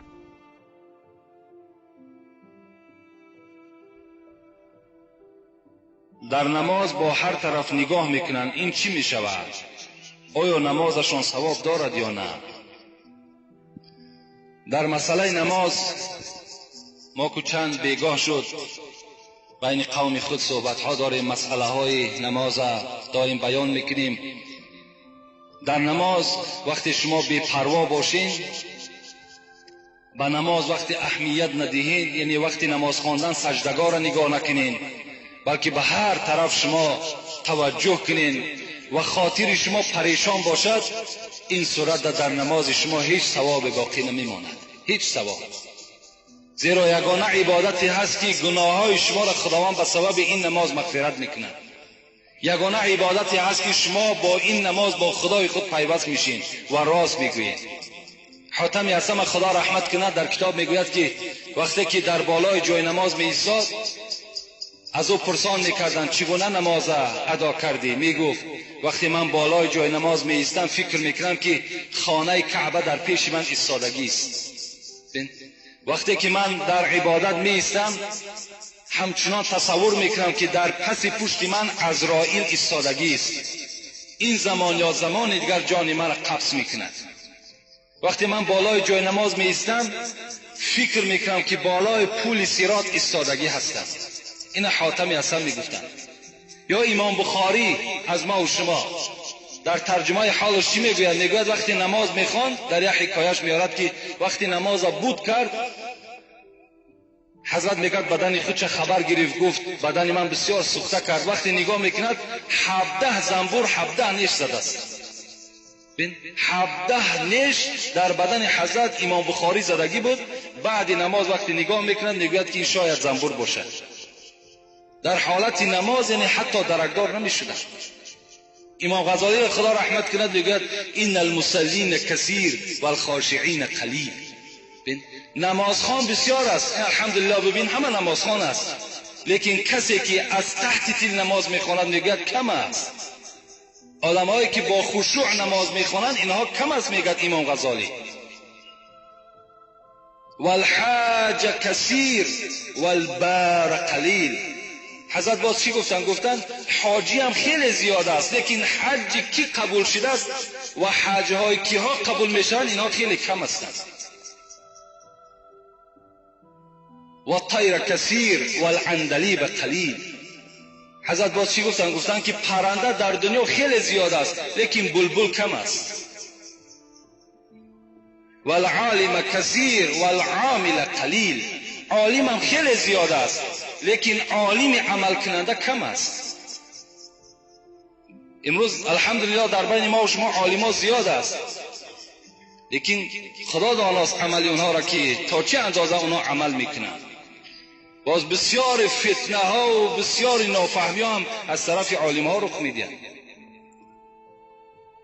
حتی رسول اکرم میگوید شما بر دین اسلام گریه نکنید وقتی که اگر پیشوای شما کسی باشد که عمل کننده در اسلام باشد، لیکن بر دین خودتان گریه کنید وقتی که اگر پیشوای شما یگان آدم جاهل و تنپرست و نفس پرست باشد. برای همین خیلی از شما خواهش میکنم که در مسئله نماز با احتیاط باشین، نمازها را خوب انجام دهید. حتی صوفی العیار حضرت چنان غضبناک شدن، گفتن دل جدا زبان جدا باشد، او کجا طاعت خدا باشد. دل جدا زبان جدا باشد، او کجا طاعت خدا باشد. جسم در خانقاه و دل در سیر، این چنین بندگی چی خط و چی خبر؟ جسم تو بالای جای نماز لکن دل تو و فکر تو در دیگر جا، این چی گونه عبادت است؟ میگه دست در سبحه، زبان در یاد، دل در انجام دنیوی فریاد. در دست تسبیح داری الحمدلله میگوی، لکن دل تو این قبول نمیکنه. دیگر دل تو خاطرش فکرش در دیگر جاست. ظاهر خود حرقه پوشی ها، باطن خود مکر و فریبی ها. حضرت میگوید بیرون شما را تماشا کنن، یک عجیب یک منظره خوبه در بیرون شما دیده می شود، لکن باطن شما همه مکر و حیله و فریب است. در آخر گفتن این چی طاعت چی بندگی باشد، مردنت به که زندگی باشد. مردن بهتر از این گونه عبادتی که اون آلوده فکر خیال باشد، آلوده ثواب نباشد. از این گفتن مردن بهتر.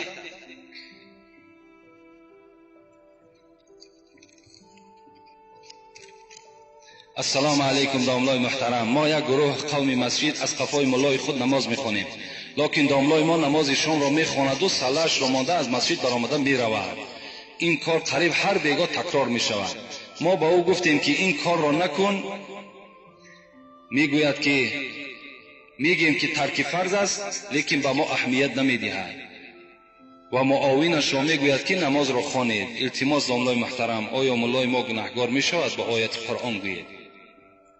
اگر دیده و دانسته نماز جماعت ترک کند، البته به البته گناهگار بشود. چی ملا امام باشد، چی آدم عادی باشد، اگر در نزد او مسجد باشد و بازم این صدای حی علی الصلاة حی علی الفلاح با اون محله بیرسیدگی باشد، یعنی در همون محله مسجد باشد و بازم این که به مسجد نهایت، البته گناهگار در نزد خدا. پیغمبر خدا حدیث های بی نهایت بشماری هست، حتی میگوید ثلاثه لعنهم الله. این خیلی یک وعید سخت پیغمبر خداست. سه طایفه را گفته است پیغمبر خدا که در لعنت خدا گرفتار هستند. لعنت خدا را معناش این است که از رحمت خدا شما دور هستید. کی است این طایفه ها؟ من اما قوم وهم له کارهون. یکم همان ملایی که مردم نمیخواهد ملاگی او را و وای بزوری ملا شده است. بزوری همون منبر از خود کرده است، چی به ضرب پول باشد، چی به ضرب آدمایی که مثال در دیگر اداره ها دارد، چی مثال پشت و قناتی به قوت دارد، همون محراب از خود کرده است. لیکن مردم را دوست نمی‌دارد. به سبب چی دوست نمی‌دارد مردم؟ به سبب آنه که این ملا ارزنده محراب نیست، این علم ندارد، این تقوا ندارد، این خدا ترسی ندارد. از این خاطر مردم وای بد میبینند. پیغمبر خدا گفتن لعنت خدا بر این امام باد. دوم و امرأة باتت و زوجها علیها ساخط. دوم زنی که شوهر از وی ناراضی است، زنی که با همراهی شوهر یکدیگر قطع قهری هستند. اینا را پیغمبر خدا گفت لعنت خدا بر همین زنی که با همراهی شوهر خود ناساز هستند، یعنی گفتاری خوب ندارند، با یکدیگر ملال هستند، قهری هستند. خداوند این زن چیکار میکند؟ در غضب خودش گرفتار میکند. ایما امرأة ماتت و زوجها عنها راض دخلت الجنه. پیغمبر خدا گفتند کدام زنی که میخواهد به حساب و به حسد اگر وارد جنت شود، شوهرش در دنیا راضی بگرداند. شوهر اگر از او راضی شد، شوهر در حق او دعای خیر کرد و البته وارد جنت میگردد. و سیمش که است رجل سمع حی علی الصلاة حی علی الفلاح ثم لا یجیب. پیغمبر خدا گفت سیمش نفری که در همون محله شان یا ملایی که در همون محله ملا امام است لیکن در نماز جماعت اشتراک نمی کند، حی علی الصلاة حی علی الفلاح را میشنود، بازم این قبول نمی کند و در لعنت خدا گرفتار است.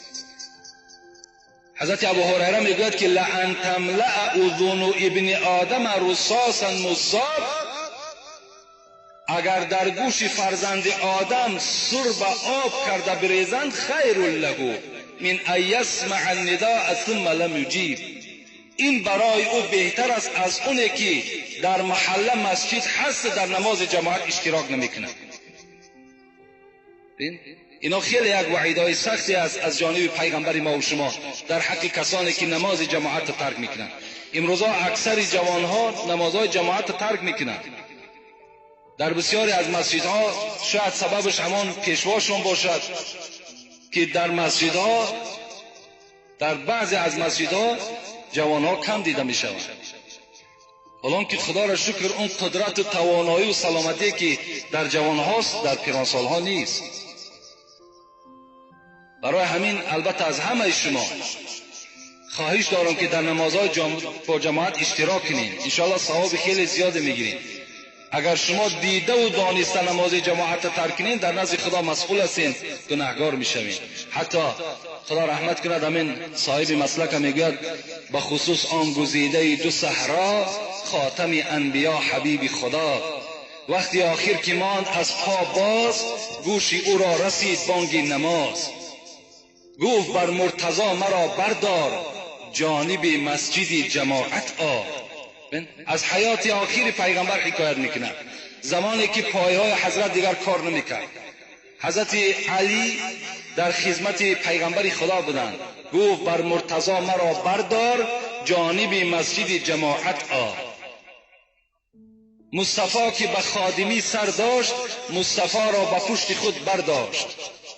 پشت پای رسول معبودی از ضعیفی به عرض می سودی، با چنین مهنت و مشقت و درد به جماعت ادای طاعت کرد.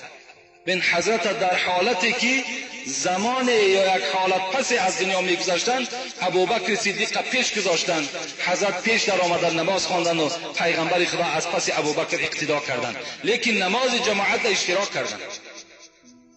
امروز مردم ما و شما چنان گفتی مولوی بندگان نفس را صد حیف نام بندگی، بندگان نفس را صد حیف نام بندگی، بنده صادق همان که رو به مولا میکنه.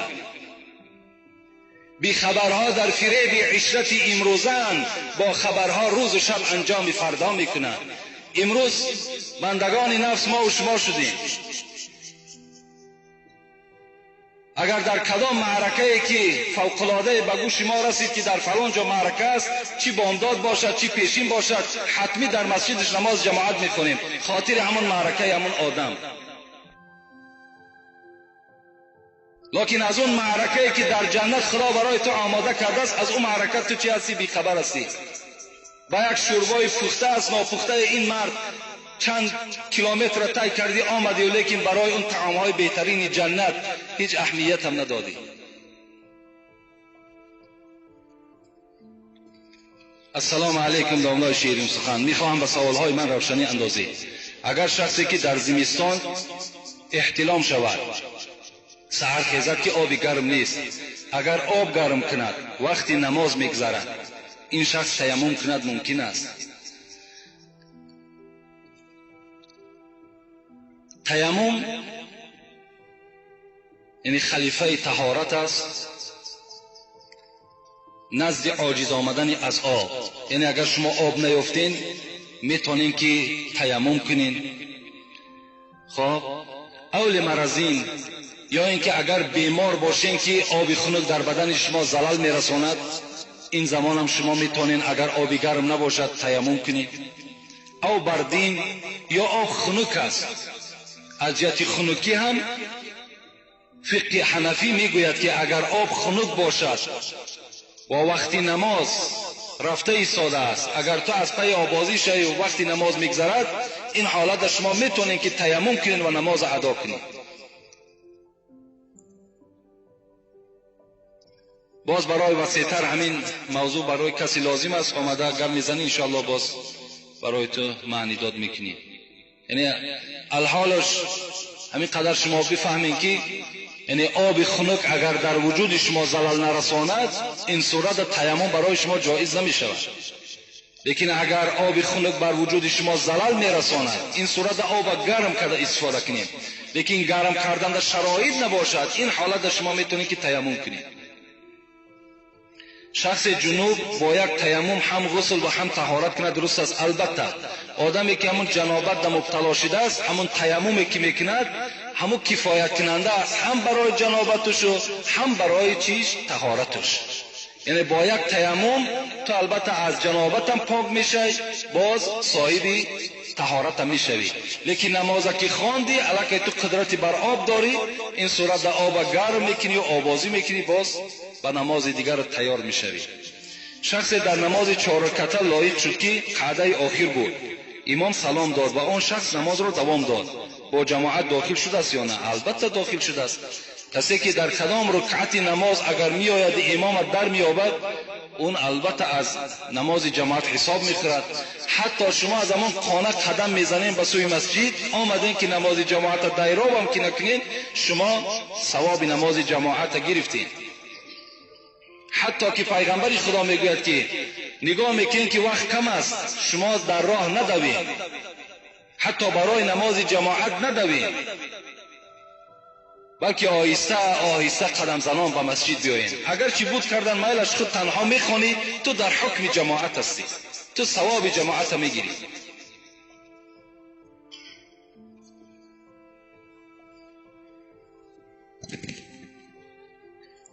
السلام علیکم داملای عزیز، التماس درباره عاقبت و آخرت شخص حرف زنید که دیده و دانسته مال شخص دیگر را بسم الله گفته از آن خود میکند. چند سال باز مال خودم را از دست همین گونه مسلمان ها گرفتن نمیتوانم. با احترام، یکی از اخلاصمندانتان. این الرجالا یتخوزون یتصرفون فی مال الله بغیر حق فلهم النار یوم القیامت. بخاری.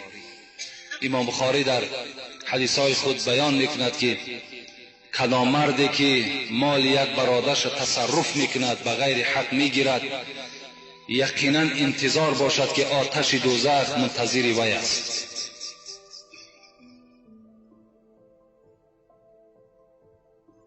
تو ای صوفی، گفته حضرت مولوی، تو ای صوفی که در بر میکنی دلق کن اول احتیاط از پاکی حلق. اگر حلق کسی آلوده باشد، کجا در معرفت پالوده باشد. وقتی که اگر شما حرام خور باشین، اگر ما و شما مال یک برادر را بغیر حق تصرف کرده باشیم، این مال برای ما و شما حرام است. وقتی اون مال حرام تا وقتی در دست ما و شماست، یا تا وقتی که حقی را ما ادا نمیکنیم، عبادتهای ما و شما در نزد خداوند ناقص است. عبادتهای ما و شما در نزد خدا ثواب ندارد. این نمازی که ما و شما میخوانیم به مقصد چی میخوانیم؟ تا که ما و شما را از همین کردارهای بد باز دارد. وقتی ما نماز میخوانیم و باز همین نماز خواندن که به این کردارها چنگ زدیم، این صورت اون در عبادتهای ما و شما هیچ ثواب باقی نمیماند.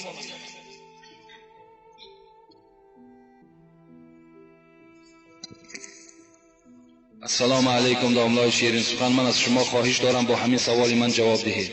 بعضی آدمان میگویند که آدمی بیوه صدقه و معرکه کند قبول نیست. خواهش میکنم با همین سوال من جواب دهید. سوال را دادم، جوابش را منتظرم. یعنی آدمی که بیوه گفتگی، یعنی یک آدمی بی سرپرست، آدمی بیچاره کمبغل، وقتی خیر احسان میکند، در اصل خیر احسان او در نزد خدا ثواب ندارد. اسلام ما و شما به ما و شما بسیار یک کمک های زیاد دادگی هست. حتی خدا در قرآن میگوید لا یکلف الله نفسا الا وسعها. هیچ بنده را تکلیف نمیده مگر قدر قوتش. پیغمبر خدا میگه لا اشتری شیئا لیس عندي ثمنه. هیچ چیز نمیخرم تا وقتی که اگر در کیسه من، در جیب من اگر پول نباشد. امروز ما و شما چنان معرکه های کردیم، با چنان معرکه های کرده ایستاده ایم که هیچگاه ما و شما از قرض خلاص نمی شویم. هیچگاه. اگر همین عملهای ما و شما باشد، همین اسرافهای ما و شما باشد، من به همه شما پیشکی خبر میدهم که هیچگاه شما بای نمیشوید و هیچگاه پای شما در یگان ماشین سبکرو نمیدراید. یعنی همه وقت شما خار و ذلیل میشین در صورتی که اگر بر اسراف شما راه دید. بین باور کنین یک معرکه های داریم که هیچ اوقی اونا را دیگر من بیان کردن نمیتوانم. آمده همه اینها بعد چی می شود؟ اسلام گناهگار است. امروز فرزندای ما و شما از حساب همین خراجات های بی معنی و از همین خراجات های بی فایده و اسراف ما و شما در بدر شدن. فکر میکنیم همین $1000 و $2000 که از ملکای روسیه میارن همین را به یک آسانی به دست میارن. همون کارگرها را پرسان کنیم که در کدام حالات بیچاره روز گذرانیدن، آمدن رسیدن که باز در همینجا خیر خدایی سر می شود. از همان سومی که به زحمت به مهنت آورده استش باز $100 و $200 را باز خیر میکند. این چی معنی دارد آخه؟ اسلام هیچ وقت ما و شما را تکلیف نمیدهد. اگر ما و شما اراده ثواب داشته باشیم، اگر شرایط نداریم، خیر احسان را دست نزنید. برای ما و شما خیر احسان مرحمت، نماز جمعه، صحبت خوب، چهره خندان، همه این در نزد خدا ثواب دارد. باید همین یک عمر همین مردم ما و شما قرضدار باشد. ما و شما از حساب همین ناداریمان هیچ جا سیاحت برآمده نمیتونیم. تمام استراحت جاها در کیا استراحت میکنند؟ همون کسانی که هیچ نه بوی اسلام به مشامشان رسیدگی است. همه راحت اونا از خود کردگی هم. برای ما و شما را چنان پروگرام های جور کردگی هستند که دیگر اصلا میگون که از قرض نمیبراییم. یک مرده 3 بگی نمیتیم، 7 بگی نمیتیم، 40 میتیم، 20 میتیم، سال میتیم، 1 سال دیگر پنجشنبگی میتیم. در کدام کتاب است همین؟ کنی که در کلام کتاب است که همین بین شما اگر داملای باشد خیزت بیاد 100 جان ما هم قبول داریم. همین بارهای وزبین در گردن مردم بار کردیم. از این خاطر کدام انسانی که دست نارسا دارد از همه شما خواهش میکنم از همسایه نترس، از همسایه شرم نکن، از خدا شرم بکن. قد همون قوتت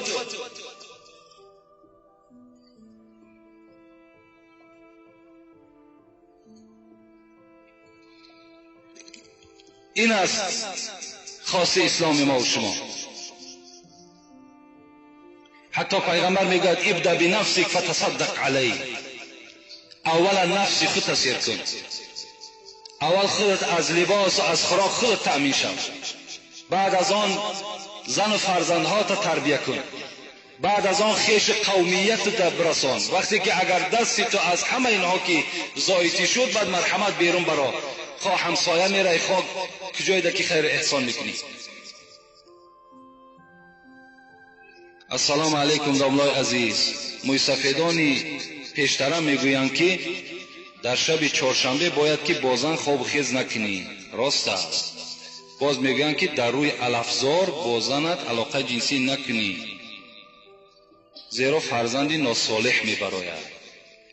اکنون فرزندی صالح و ناصالح این به خدای ما و شما وابستگی دارد، به الافزار و به روز چهارشنبه وابستگی ندارد.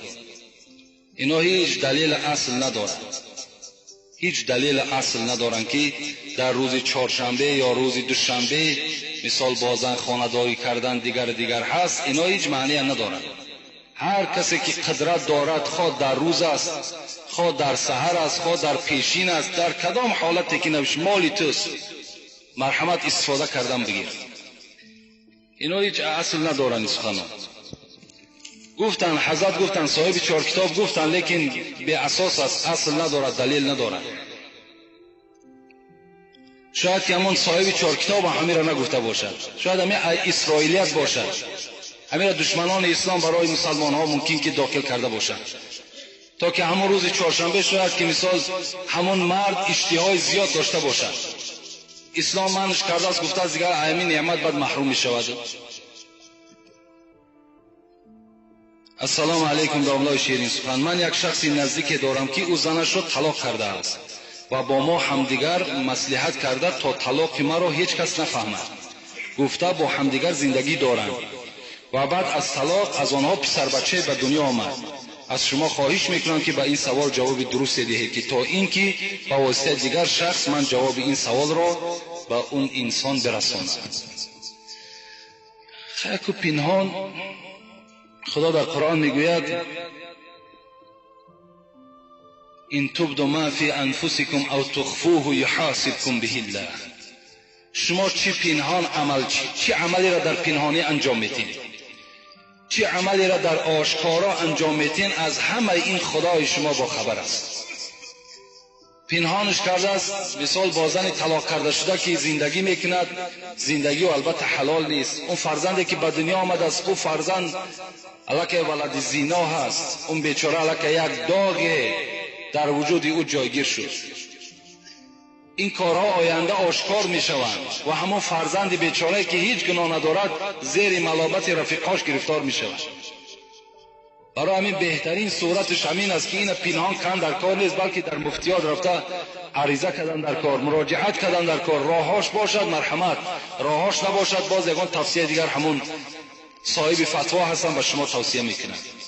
و آخر دعوانا ان الحمد لله رب العالمین. پروردگار عاقبت. علیکم داملای خوب و مهربان. داملای عزیز، از شما و از همه داملاها بخشش میخواهم و سوالی دارم و التماس این را خوانید، زیرا جوابش برای چندین نفر لازم است و مورد بحث قرار دارد. آیا برای داملا داشتن تلفن دستی و ماشین خارجی درست است؟ کدام برادری البته همون تلفن ما را دیده است، همین سوال کرده است که برای داملا تلفن دستی و ماشین خارجیش که نیست، ماشین خارجی داشتن درست است یا نه؟ پیغمبر خدا میگوید قال رسول الله صلی الله علیه و سلم احسنوا لباسکم و اصلحوا رحالکم. پیغمبر خدا میگوید اگر در شما شرایط نو کردن لباس باشد، لباس هاتون نو کنید. اگر در شما شرایط نو کردن چیزهای سواره باشد، چیزهای سوارتون رنگ و برنگ کنید. این حدیث پیغمبر خداست. از این خاطر معنای او را ندارد که وقتی که آدم ملا شد باید که از تمام این تلفن و ماشین و لباس زیبا محروم باشد. نه، بلکه این خاص برای همه ما و شماست که کدام ما و شما اگر ذره شرایط لباسی نو کردن داریم یا مثال خریدن یگان سواره داشته باشیم، باید که سواره نو هم خریم، لباسی نو هم بپوشیم. اینا یگان جای عیب و جای گناهش نیست. برای همین این عقیده ای که باید که مثال داملا از اینها محروم باشد، اینا عقیده های غلط هستند. اگر مثال برای داملا که جایز نباشد، برای شما هم جایز نیست.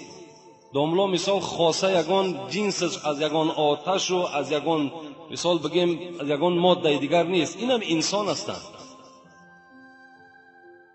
برای همین آن چیزهایی که در دورهای پیغمبر بودن اونها را در این زمانه ما و شما استفاده کردن ندارد، شرایطش نیست، معنی ندارد. در دورهای پیغمبر خدا میگوید یعنی چنان شخصانی بودن که همین پوستک هایی که ما و شما در زیر پا میپرتویم همین ها لباسشان بود. یعنی کدام شما همون پوشیده میتوانید؟ نمیتوانید. در دوره حتی پیغمبر خدا اسب داشتن. همون روز بهترین چیزی سواره اسب بود. پیغمبر خدا اسب داشتن، اسب سوار میشیدن. اگر ما فکر میکنیم که همین ماشین های بهترینی که الحال هست همینا در زمانهای پیغمبر میشد، هر آینه پیغمبر در همینا سوار میشد، این گناهی نیست. پیغمبر خدا وقتی که اگر در یک ماشین بهترین بنشیند این جای گناهش نیست. یا ما و شما بهترین لباس بپوشیم، فقط بهترین لباس پوشیدن و تلفن داشتن و ماشین داشتن سبب تکبری و مغروری ما و شما نشود. من ماشین دارم، من تلفن دارم گفته و بعد سر بلند کنیم و дигар ягон одама саломам надиҳему парвои ҳеҷ кас накунем, инш дар назди худованд хуб нест. бозами ин қадар неъматҳои дошта бояд ки боз чӣ бошем? одами оддӣ бошем, хоксор бошем, бо ҳама муомилаи хуб дошта бошем.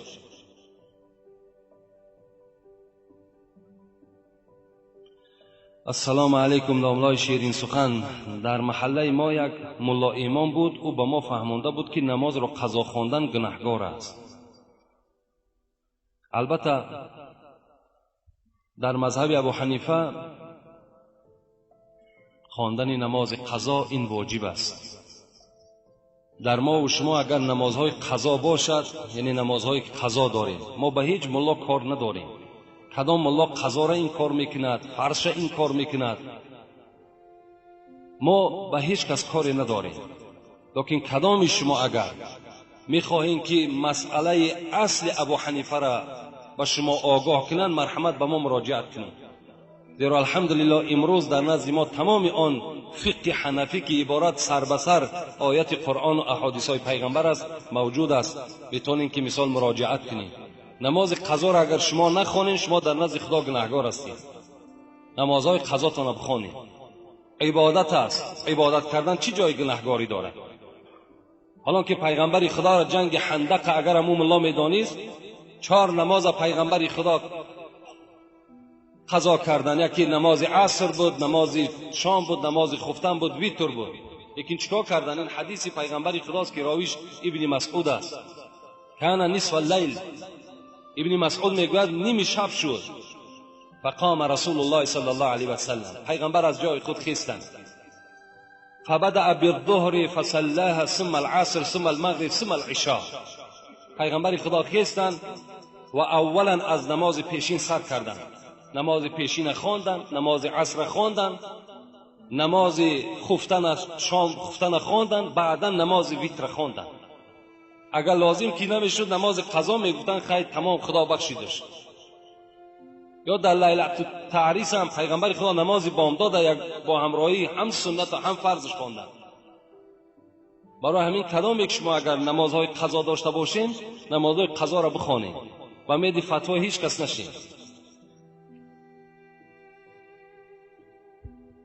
ассалому алайкум домлои азиз. савол: дар намозҳои вақтӣ баъд аз сураи фотиҳа 2 ё 3 ё аз ин зиёда сура бихонӣ намоз дуруст мешавад? агар дар як рукъат намоз чунин бихонӣ, мисол дар рукъати фарз ё суннати намози бомдод баъди сураи фотиҳа сураи кавсар, кофирун, наср ва ихлос ва монанди инҳо хонда шавад, дуруст аст? гунаҳгорам дуо кунед. яъне мақсад ин бародар ин аст ки мисол мо ва шумо алҳол намози ҷумъа мехонем 2 рукъат. баъди сураи фотиҳаро хондан шумо метонем ки сураи фил алам тара кайфа фаъала раббука биасҳоbil фил хонден, бо ҳамин саҷда кунен, намозтон дуруст мешавад. яъне ба як зами сура ҳам намоз дуруст мешавад. лекин агар шумо хоҳиштон бошад баъди сураи наср, мисол сураи قریش لإیلاف قریشین میاد، ایرا زم کنید. بعدی سوره ماعون میاد ارایت الذی یکذب بالدین، ایرا زم کنید. یعنی میتونین در یک رکعت 4-5 سوره را بعد سوره فاتحه بخونید. این با که نداره، زلال نداره. اگر شما به شرطی که تنها گذار باشید و وزنینی به قوم نیاید، زیرا پیغمبر خدا میگه اذا اما احدکم الناس فلیخفف.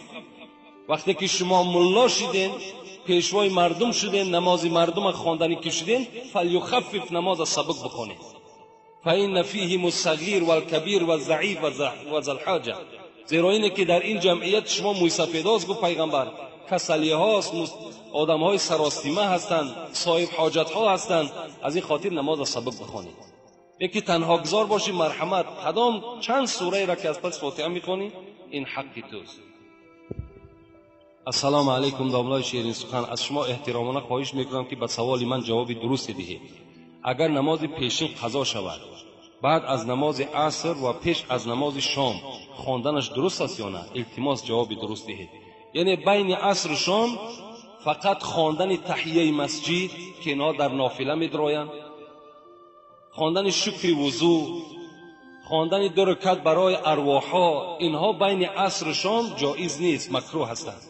لیکن در شرح الوقایه، شرح مختصر چی میگوید؟ جایز است نماز قضایی را خواندن.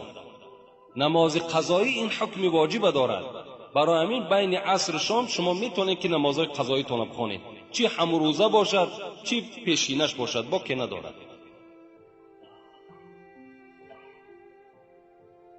السلام علیکم. ناملای شیرین سخن، توی کردن ثواب است یا مولود؟ بعضا آدمان میگویند که مولود درست نیست. با سوال من جواب گردانید.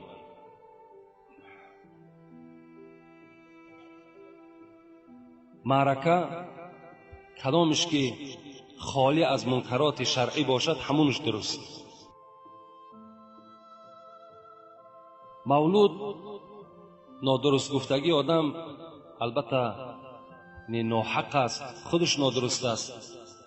یا رسول اکرم میگوید حدیث های مبارک در کدام اسلام بهتر است ای پیغمبری خدا؟ کدام اسلام بهترین اسلام است؟ پیغمبر چی گفتند؟ افشاء السلام و اطعام الطعام. سلام آشکارا گفتن، یعنی با صدای بلند السلام علیکم، و دویم طعام دادن. اینها بهترین عملهای اسلام هستند. و در مولود دادن طعام است و از همه رکنهای خیلی مهمی که حتی پیغمبر گفتند 4 چیز جهاد در راه خداست، که دوی این چیز است: الامر بالمعروف و النهی عن المنکر. امر معروف و نهی منکر اینها جهاد هستند که در مولود این 2 امر چی می شود؟ اجرا می شود. این چی جای غلطش است؟ این جای غلط نداره. لیکن توی کردن ما و شما اگر خالی از عرق نوشی باشد، خالی از رقص و بازی باشد، انشاءالله اونش هم هیچی زلالی ندارد. لیکن وقتی ما و شما مثال یک توده خواهر و اپا و بیگانه ها را جمع میکنیم و با اون مردهایی که مست هستند و دستها را تاو میتند، در گردن زنی تو میزند، در گردن خواهری تو میزند، این صورت مردن توار مردک بهتر است. مردن بهتر است. وقتی زنی تو و خواهری تو با یک مرد مست الست رقص میکند و تو چشمهات شاده و تماشا داری، این مردی نیست، این ایمانداری، این دیوسی است، اینش ناجایز. لیکن اگر با همین یک موسیقی اگر انجام بیابد خالی از حرام کرده های دیگر خدا باشد، با که ندارد مرحمت.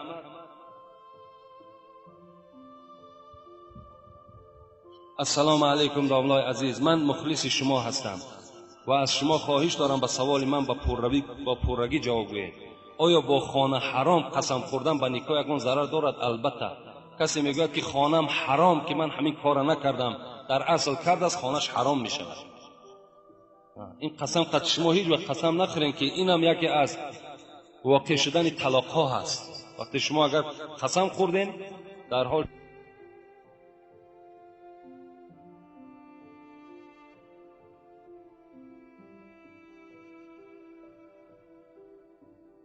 من به شما یک سوال دارم. من در کتاب وصیت‌نامه پیغمبرمان صلی الله علیه و سلم خواندم که دوست داشته ترین بنده خدا بنده است که این دعا را میخواند: ربی انی ظلمت نفسی فاغفر لی فانه لا یغفر الذنوب الا انت. میخواستم این را پرتر بر من میفهموندید. با احترام یکی از مخلصان اشهدی، شما استاد عزیز. یعنی این دعای هست که معناش چنین است که پروردگارا من بر نفس خودم ظلم کردم و به جز ذات تو دیگر هیچ کس گناه مرا بخشیدن نمیتواند. خدای گناه مرا ببخش. این بهترین دعاست. اگر کدام ما و شما خداوند میگوید من دعا را دوست میدارم، وقتی همین بنده دستش پهن میکند من دوست میدارم که دعای او را قبول بسازم. از این خاطر وقتی ما پهن میکنیم دعا را میگیم پروردگارا ما امروزها هر یک ثانیه و هر یک دقیقه ما با گناه سپری شده ایستاده است. خدایا با صفت ستاری و غفاری خودت گناههای ما را مغفرت بساز. هم دعای ما و شما را خدا قبول می‌سازد و هم ما البته بنده دوست داشته ترین به سوی خدا می‌گردیم. خوش به حال آن کسی که از گناهاش پشیمان می‌شود و به سوی خدا زاره و تولا می‌کند، نه مثل بعضی همون کلان سالای ما و شما که 10 ساله و 20 ساله پیش بعد ورق میزنن ای راحت داشتیم ده، ای استراحت داشتیم ده. بعد استراحت چه میفهمی که مثال یا عرق نوشی بود، یا که مثال زیناکاری بود، یا یگان کار دیگر بود. این استراحتش، این راحتش. این معیشت نه، این بلکه معصیت است. برای اینها باید که آب چشم کندن کار، افتخار نه.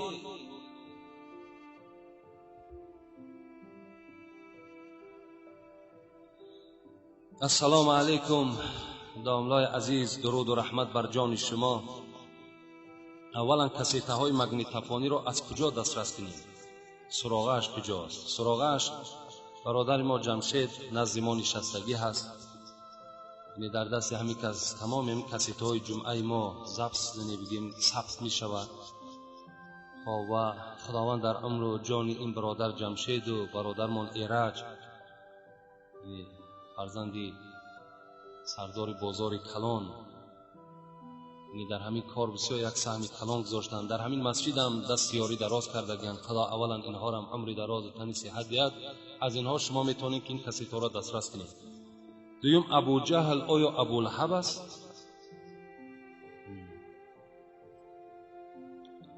ابو جهل این ابو لهب نیست.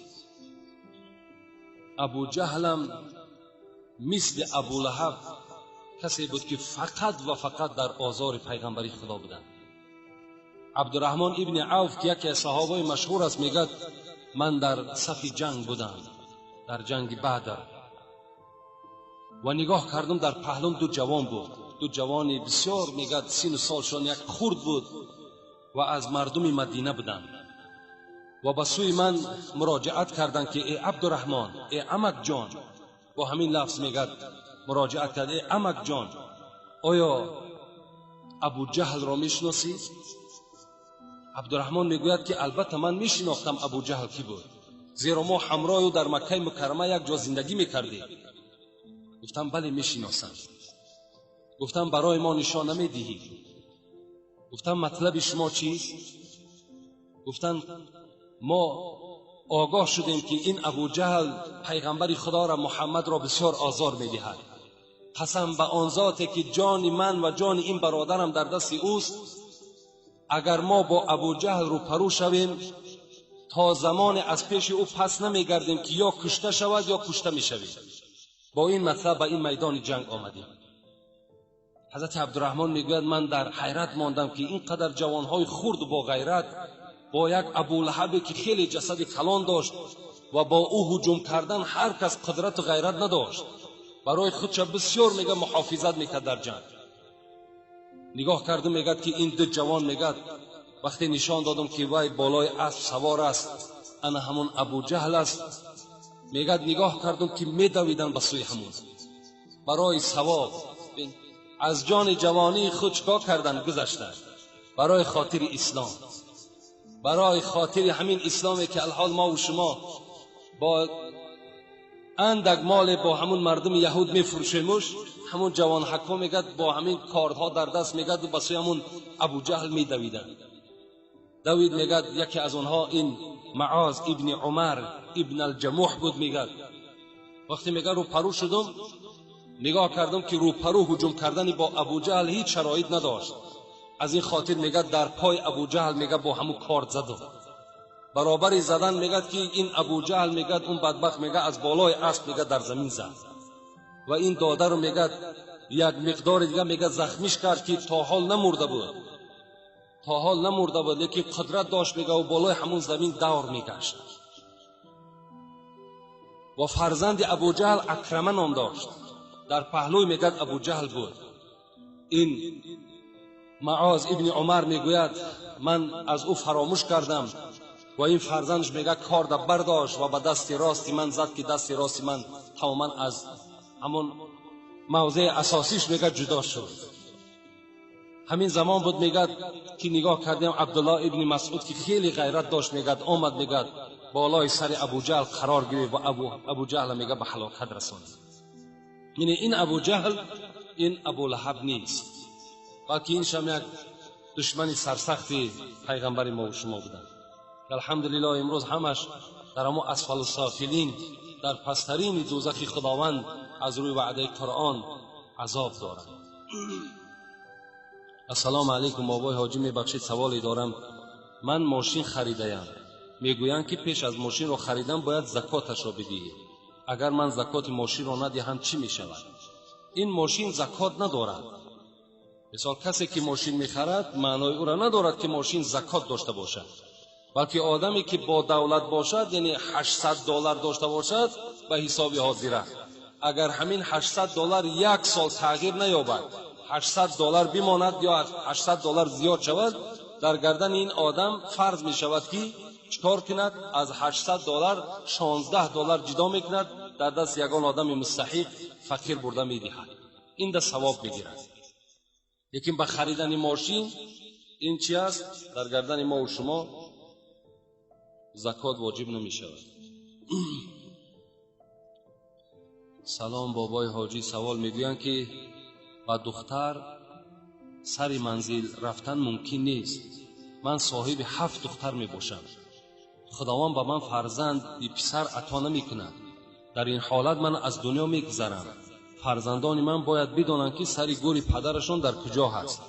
آیا در این حالت دختران من نمی توانند که یکی از آنها سر گور پدرشان را بینند یا نه؟ یعنی این برادرمان فقط صاحب دختر بوده است و خواهش همین بوده است که دخترهاش بالای منزل پدرشان رفته در حق پدرشان دعا کنند. سر منزل رفتن با حدیث پیغمبر خدا چی برای مرد چی برای زن جایز است، چی برای زن و چی برای مرد جایز است. این حدیث پیغمبر خداست. لیکن فقط با همون لباس‌هایی که خداوند در قرآن فرمایش داده است برای زنها، انا همون لباس اگر در بدن اونها باشد، یعنی سطر اسلامی داشته باشند، میتونن که رفته سر گور پدر خدا زیارت کنند. لیکن امروز فکر میکنم حاجت به اینم نیست. اگر همون دختری که در ما و شماست از جانب خانه با قدر همون ذره‌ای که دارد، اگر خیر احسان میکند یا قرآن میخواند یا دعا کند در حق پدر ببخشد، انشاءالله خدا قبولش میکند. اینش بهترین صورت است از اونی که مثال بالای قبرستان همون زنها رفته دعا و درود میکنند. اگر چنده که در فتوا رفتن زن با طریق سطر اسلامی جایز است. السلام علیکم داملای شیرین سخن، نمازهای سنت 4 رکعت باشد، همه آنها به سوره می آیند؟ البته همین 4 رکعت نمازهایی که سنت هستند هر 4ش به سوره هست، فقط 4 رکعت فرض 2تاش به سوره و 2تاش به سوره است. اگر شما سنت هر 4ش در یکی از اینها اگر زمی سوره نکنین، نماز شما فاسد است، از سر بخونید نماز. نمازهای سنت به سوره نمی شود. السلام علیکم داملای عزیز، آب شهوت چند خیل می شود؟ با کدام آن حرامت می کند و کدام آن به نماز می کند؟ التماس با سوال من خوب جواب دهید. البته آبها منی می شوند، مدی می شوند، مزی می شوند. و برآمدن آب منی که این در حالت مثال شهوت است که وقتی مثال مرد با زن خود خانه‌داری می کند، همون آب منی خارج می شود که بعد خارج شدن او غسل واجب می شود. اگر همین آب منی از حسابی از یک بلندی میگه به پایان، مثال وقتی آدم می افتد یا اینکه یک باری وزبینه در پشت بار کند، گاه همین آب منی هم خارج می شود. به سبب این میگوید غسل واجب نمی شود. فقط غسل به برآمدن آب منی در حالت شهوت برآمده باشد، این صورت غسل واجب می شود. لیکن مدی و مزیج بسیارتر بعد پیشاب کردن مثال بیرون می شود که اینها چی است؟ اینها شکننده طهارت هستند. اگر در حالت مثال طهارت داشتی و همین مزی و مدی برآمد، این صورت هم طهارت را میشکند. و اینها چی هستند؟ همش بی نماز هستند. همش در بدن شما که اگر افتید بدن شما را بینماز میکنند. باید که شما اونها را شسته تازه کنید.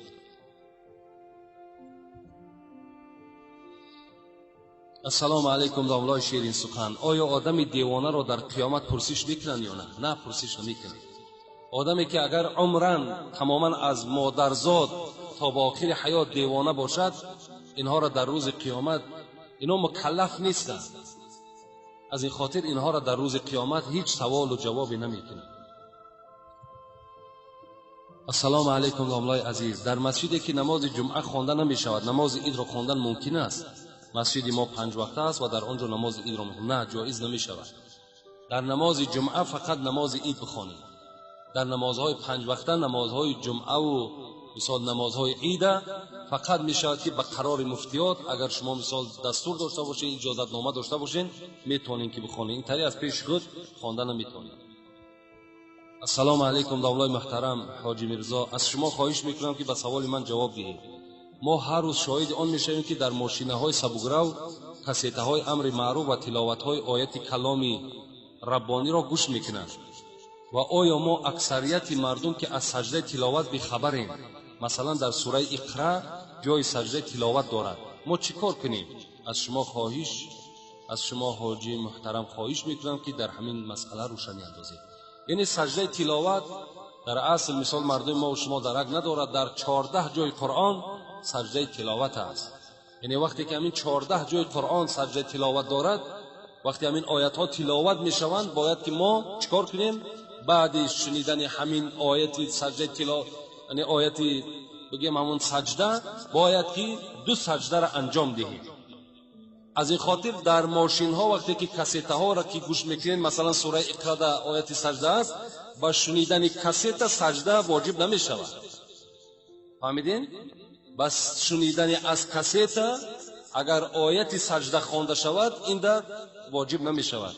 فقط در حالتی که از آدمی همین بگیم زنده در پیش یا در داخل نماز باشد، آیت سجده را خواند، برای آدم خارجی نماز هم واجب میشود. سوال ها را مختصرا جواب میگیم برای که سوال خیلی زیاد است، چی در خانه و چی در پیش ما. السلام علیکم داملای عزیز. مادر من سینش به 45 رسیده است اما نماز نمیخواند. من مادرم را میگویم که نماز خوان، او میگوید که سوره ها را از یاد کردن نمیتوانم. اگر رفته را در نزد دفتر را در جای نماز ماند و از روی دفتر خواند، نمازش درست است یا نه؟ و اگر صاف نخواند، نماز خوانده خودی من که پسری او هستم در نزد خداوند قبول و در نامه اعمالم نوشته می شود یا نه؟ التماس داملای عزیز جواب درستی دهید. یعنی نماز شخصی که مادرش پدرش نماز نمیخواند، فرزند نمازخوان، نمازش البته در نامه اعمالش ثوابش نویسنده می شود و همچون نمازخوان در پیش خداوند محشور می گردد. یعنی این نماز خواندن ما و شما به نماز خواندن پدر و مادر هیچ دخالتی ندارد. از این خاطر وقتی که دفتر اگر بگذارد در پیش از بالای اون نماز خوانده بتواند، اینم جایز است. یعنی جایز است که در پیش دفتر مانده و نماز خواند، از روی که نماز نمیخواند، این البته ثوابش زیادتر است. السلام علیکم حاجی میرزا. روزی می شود که من از کار دیر می آیم، تا نماز شام نزدیک شد آبی گرم نیست، تا آب گرم میکنم وقتی نماز میگذرم، با آب خنک درست است؟ بعضی روز می شود البته درست است.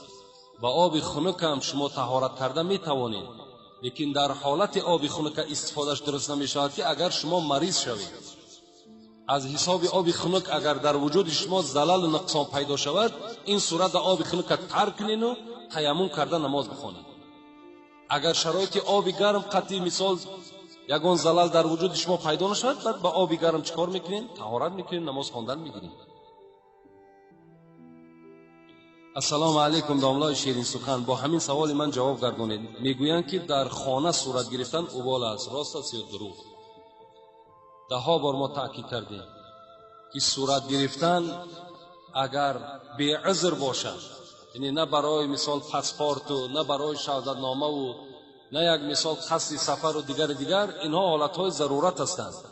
اگر در این حالتها شما صورت بگیریم با که ندارد، لیکن اینش رفیق ما، اینش مثال طلبه ما گفته قطعی اینا صورت میگیرین، اینش در نزد خداوند شما گناهگار میشین. زیرا که خودش یک اسراف است، هیچ معنی هم ندارد. نه در خانه صورت بگیرید، نه در بیرون خانه صورت بگیرید، نه در خانه هاتون صورت ها را کشال کنید. امروز خانه همی کدام مسلمانی که میدروی حاضر البته صورت هست.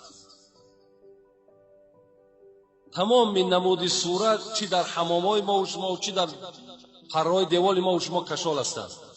امروز را اکتفا نکردن با بعض مثال جوانهایی که الان صاحب دولت شدند، رفتن مثال در شهرهای با از کلاب ما و شما بیرون در قالین ها همون صورت ها را مثال میزنند و گرفتن میارند. این چی معنی دارد آخه؟ هیچ معنی ندارد.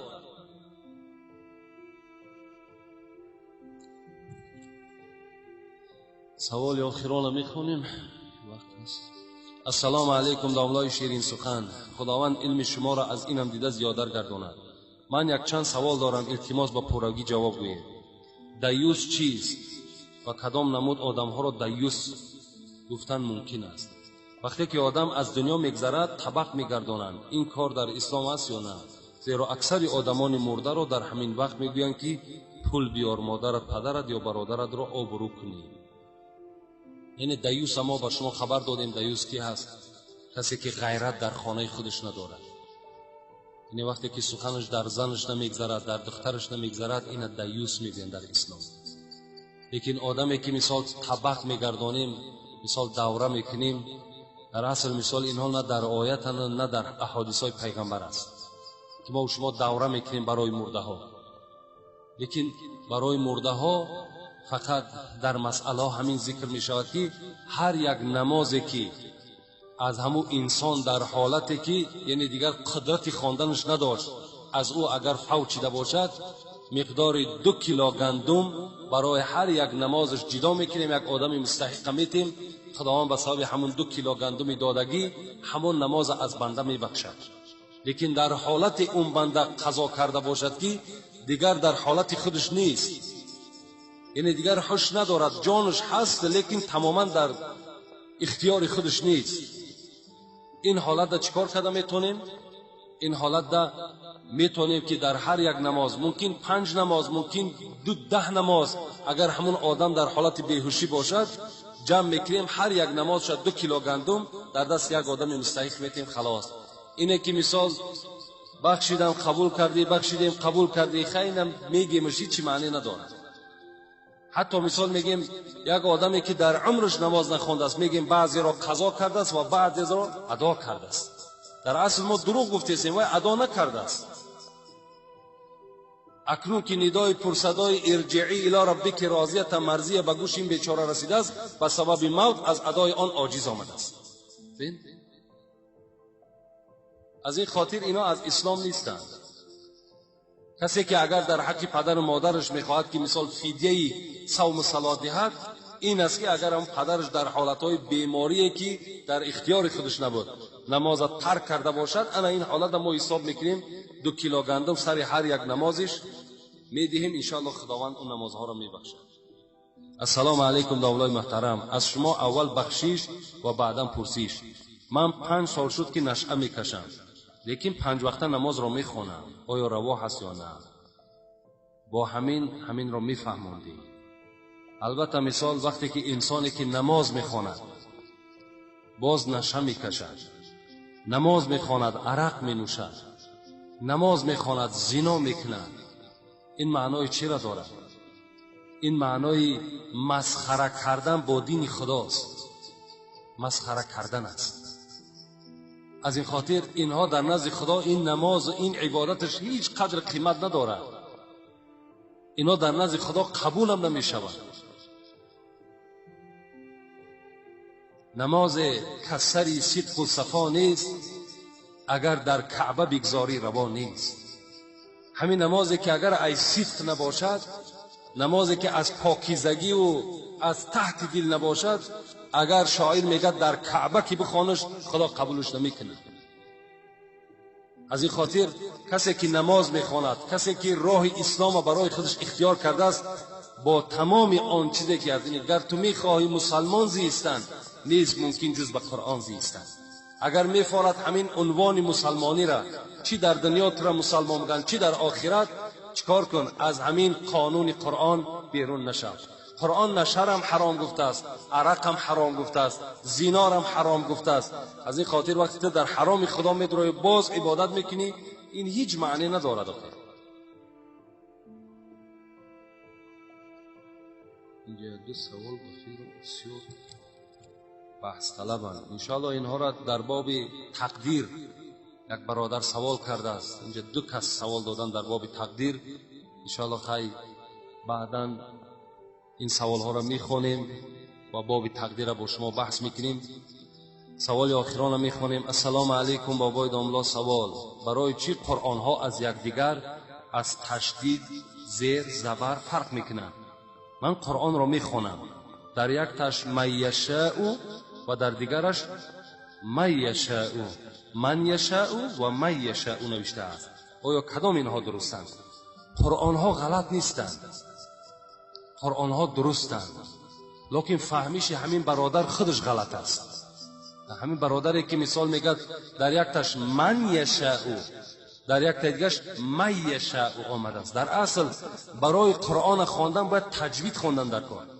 اگر کدام شما تجوید نمیخوانین، یعنی تجوید یگانه کتابی هست که شما را راه درست قرآن نشان میده.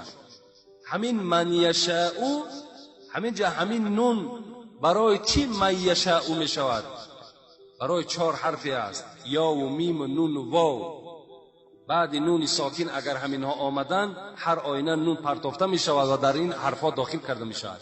یعنی من یشاء، درستش من یشاء می شود. اگر تو تجوید می خواندی این سوال البته از ما نمی کردی. برای همین قرآن اینش از اینش فرق دارد. همین سخنها را پرتایم. همین در مردم کلاب ما و شماست که نه این کتاب این خیل میگد، این کتاب این خیل میگد. نه، کتابا همه درست، همه صحیح، مگر مردم خودش غلط هستند، مردم خودش نمیفهمند. بابای حاجی التماس یک جمعه را درباره چگونگی عذاب گور و پول صراط و سوالهای منکر و نکیر نقل میکردید. ممکن تسلای دل من زیادتر و خوبتر میشد. ما در این بابا صحبت داشتیم. میگویند که حضرت امام مسکره جان پسر حضرت علی است. آیا این درست است یا نه؟ برای ما و شما بودن همین حضرت عسکری است، مسکری است، همینا را فهمیدن هیچ حاجت نیست. بچه علی است یا بچه حضرت عثمان است، چی لازم ما و شما ده؟ اگر چنده که را مسکری جان نمیگن، عسکری جان میگویند. اینا مرقب چون در اینجا نیست. نه اینش نه مثال حضرت سلطانش، اینا در جنگ حضرت علی کشته شدگیند. وقتی با معاویه جنگ میکنن، همین حضرت سلطان ویس قرنی در همون جنگ کشته میشود از پشت حضرت علی. اینا مرقداشون نیست، با حدیث های صحیح است. برای همین ایرا عسکری جان میگن که نبیرای حضرت علی هست. لیکن دانستنش با ما و شما هیچ شرطی ندارد. بارانی که روز قیامت میبارد میگویند که مثل نطفه بر این است. این نطفه چیست و باران چگونه میریزد؟ ما اینا را صحبت کرده بودیم که این یکی از نشانه های قیامت است که تمام مردم وقتی که از دنیا میگذرند، یعنی دنیا که وقتی تمام میشود، خداوند از آسمان 40 روز آب منی میبارد. همین آب منی نطفه‌ای که از مرد جدا میشود، همین خداوند مثل بارش میریزد که همینها در تمام استخوان و جسدی که در زمین هست تأثیر میکند و از همین نما یافته چکار میکنند؟ میسبزند و نزد خدا حاضر میشوند.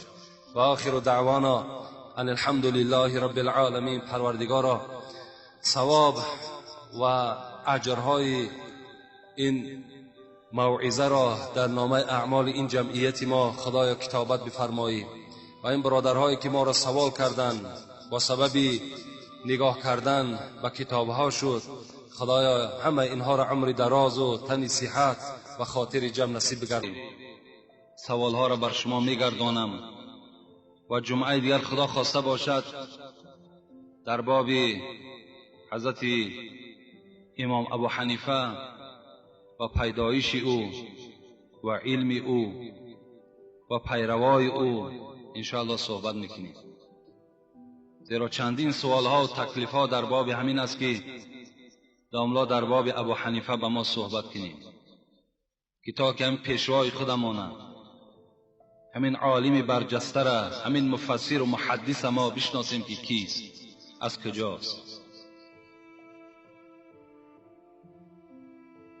جمعه که سوال جواب داشتیم در سوالی آمدیم که یک برادر سوال کرده بودند: السلام علیکم ای داملایی که فخر ما هستی، از جواب سوالهایی که پر از آیت و حدیث و شعر عبارت است قناعتمند میشویم.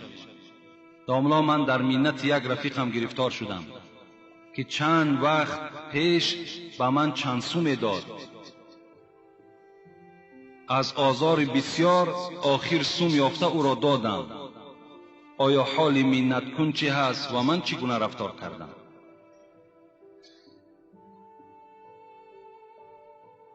خداوند در قرآن میگوید، یعنی یک برادر از یک برادر یاردم کرده است، یک رفیقش را، و بعد یاردم کردن باز منت گذاشته است، آزار داده است، یعنی پولی من بود و سومی من بود و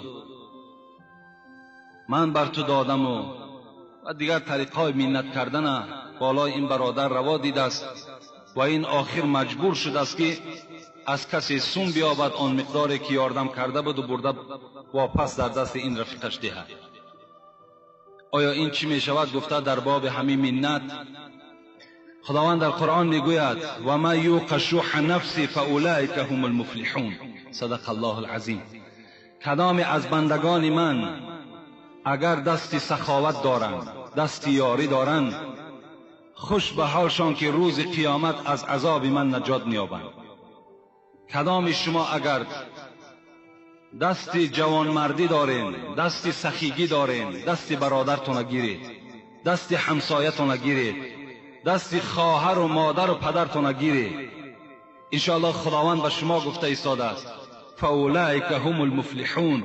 این جماعه جوانمردها و این جماعت سخاوتمندها روز قیامت از عذاب خدا نجات می‌یابند.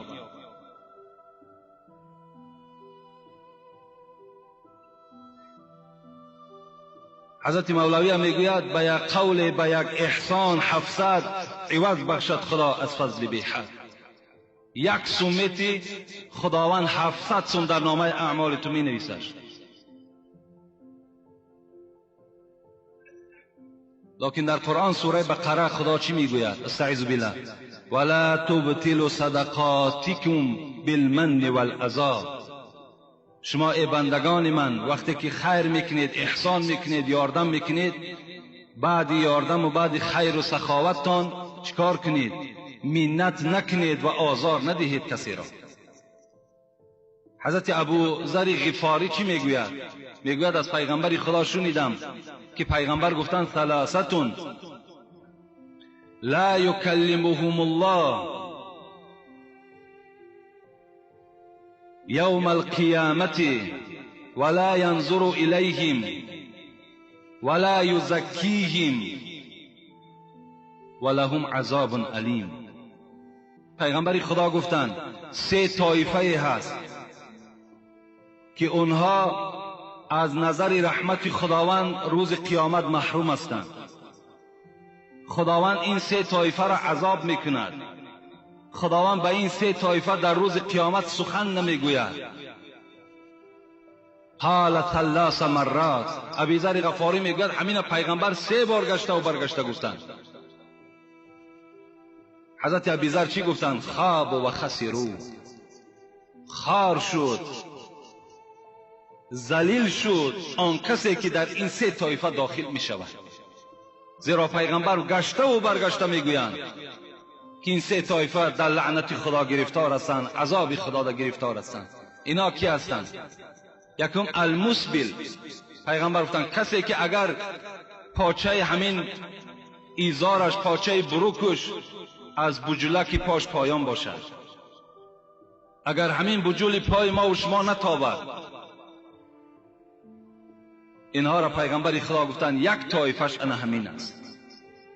برای چی در بعض نمازها پاچه ها را قطع میکنند؟ مقصد از همین است.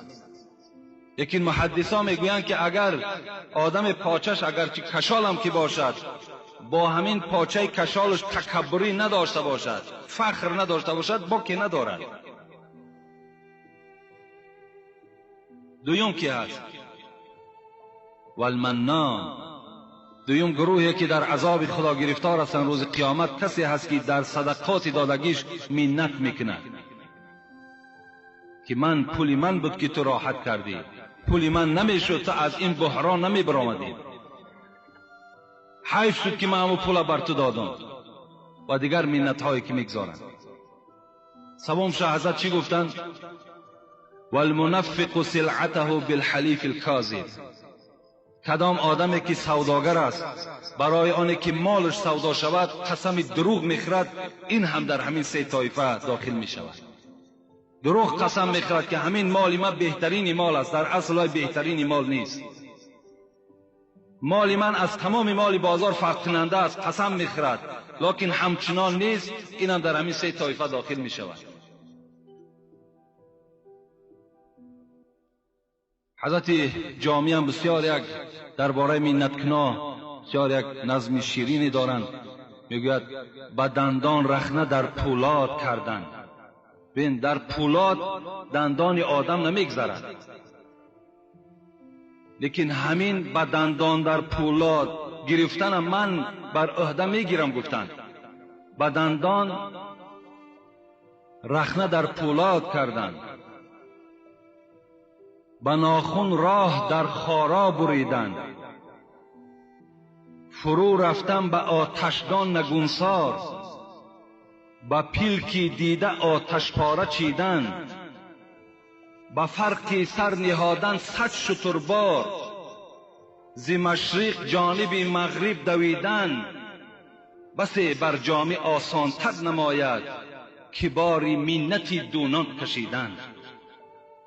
حضرت گفتند این برای من آسان است، 100 شتربار بالای سر میکنم، از مشرق تا به مغرب میدوم، با دندانم در پولاد رخنه میکنم، با ناخونهام را در خارا میبرم، با آتشدان با سر میپرتام، با پیلکی همین چشمم آتش پاره میچینم، لکن بار منت دونان نمیکشم.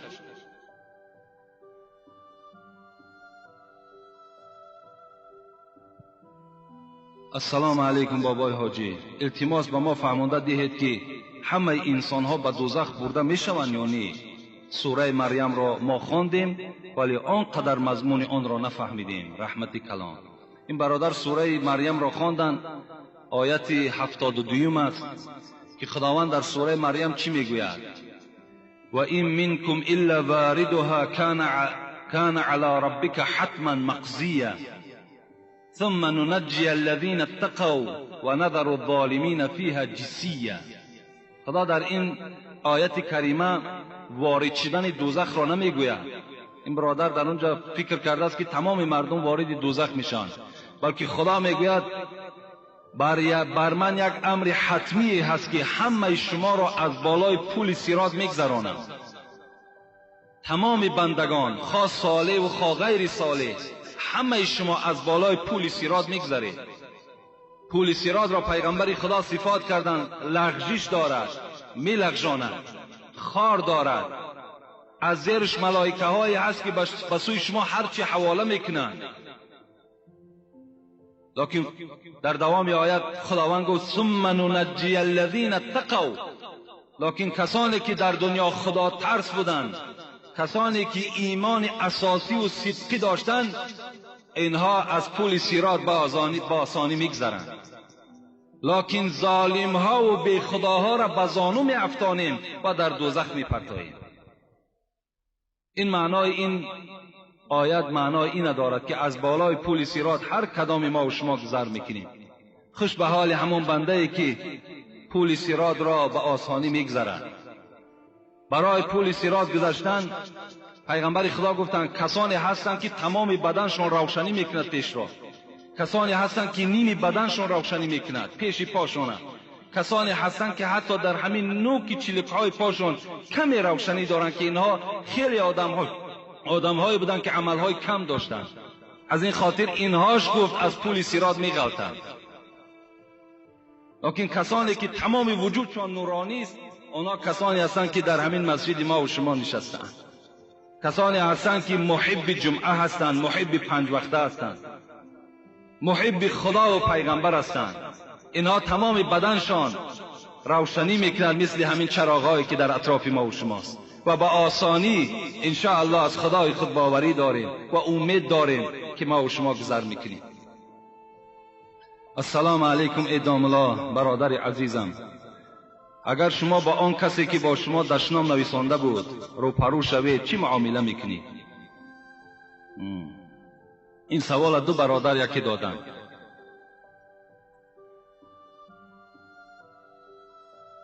عجب رسمی است در این دار غدار.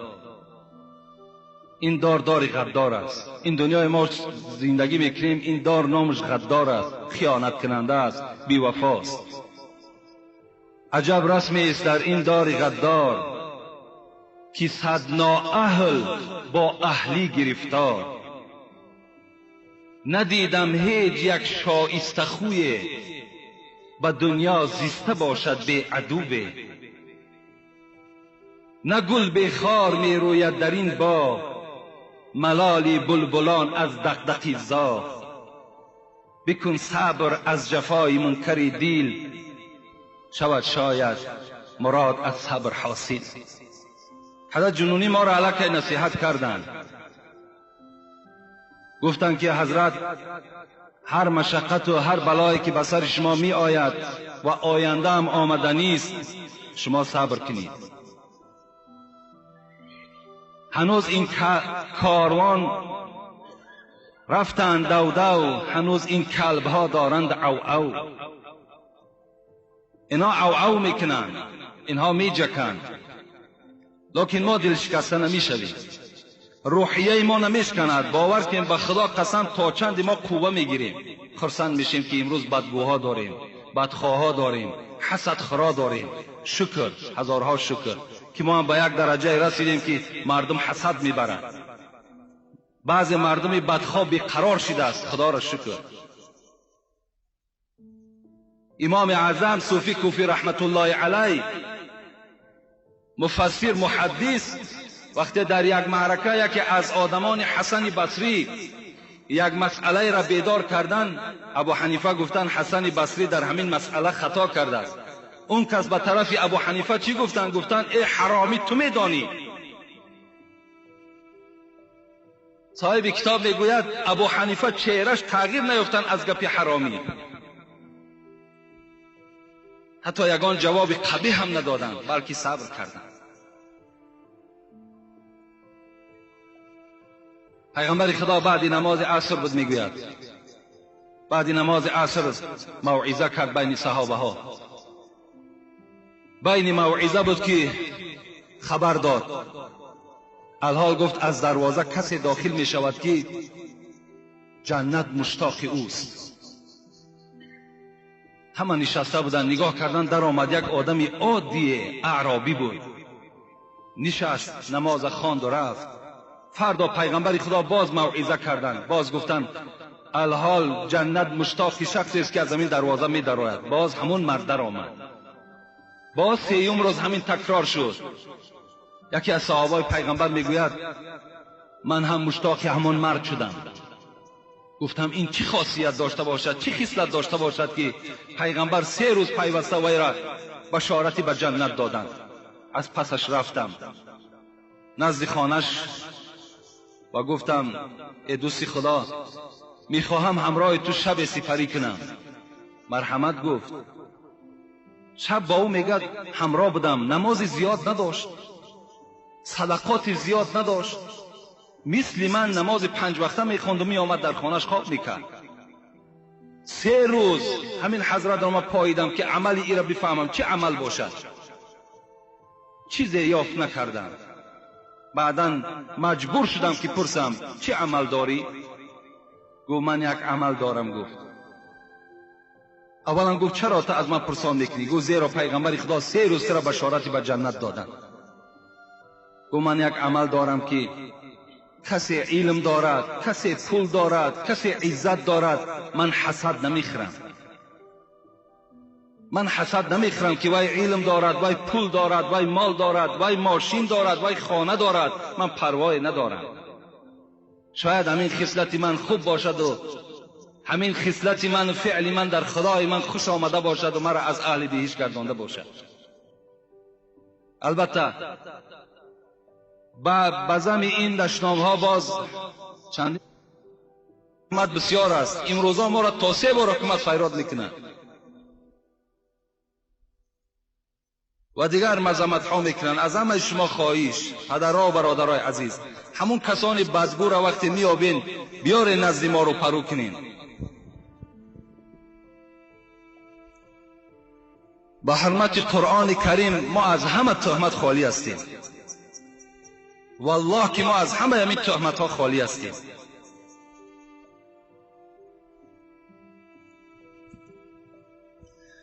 السلام علیکم داملای شیرین سخن. از شما یک خواهش دارم که هر جا نکاحی که میکنید یا معرکه هایی که میروید درباره کیبانوگی زنها سخن گویید که امروز کلین داریم، آش را پخته نمیتواند، نان پخته نمیتواند. آیا سبب ویران شدن زندگی نمیشود؟ پیش از جواب این نزدیکی ما 4 روز در دوشنبه بودیم. 4 روز. همین 4 روز در یک روز تا 4 معرکه را ما را می بردن. 4 معرکه. تمام جوانهای دوشنبه، تمام جوانهای دنغره، تمام جوانهای غرم. داملا شما صحبت کنید ما گوش کنید. تمام آنها وقتی یکی به یکی میگه که همین بچه از کلاب است، باور کن من با افتخاری کلابی بسیار ترچید میکنم.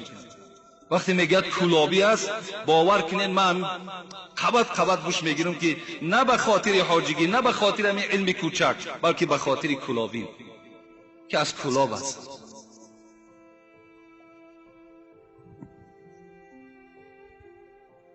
این برادرم خیلی سوالی لازمی دادن و گفتن که درباره همین زنها، کیبانوگی زنها در نکاح و در معرکه ها صحبت کنیم که کلین آوردیم که آش و نان را پخته نمیتونند. در اصل سبب این موجود است، سرچشمش معلوم است. سرچشمه این درد از قرآن و از اسلام دور بودن پدر و مادر و فرزند هاست. امروز پدر و مادر 1 ماه فقط متریال، فقط جیل پوستک به همون عروس میخرد. 1 ماه کامل بود نمیکند. 1 ماه کامل. حاضر باز حسابی بگیم ما داده شده است که ماشین های میدانی بلکه همون کانتینر های دراز پر میکنن و به خانه شهر روان میکنن. دختر مجبور میکند برای من یک تلویزور، یک ویدیو دوایکا، خب تمام مثال چیزهای طلایی، کرسلا با تمام قاعده‌اش،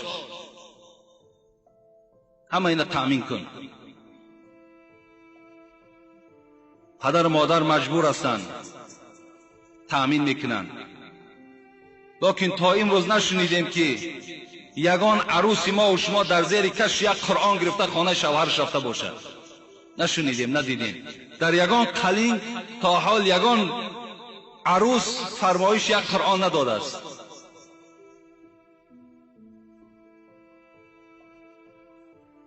یک برادر گفت از پشت یک کاست یک ارتیست نامش گرفت، از پشت یک کاست گفت زن من طلاق دادیم.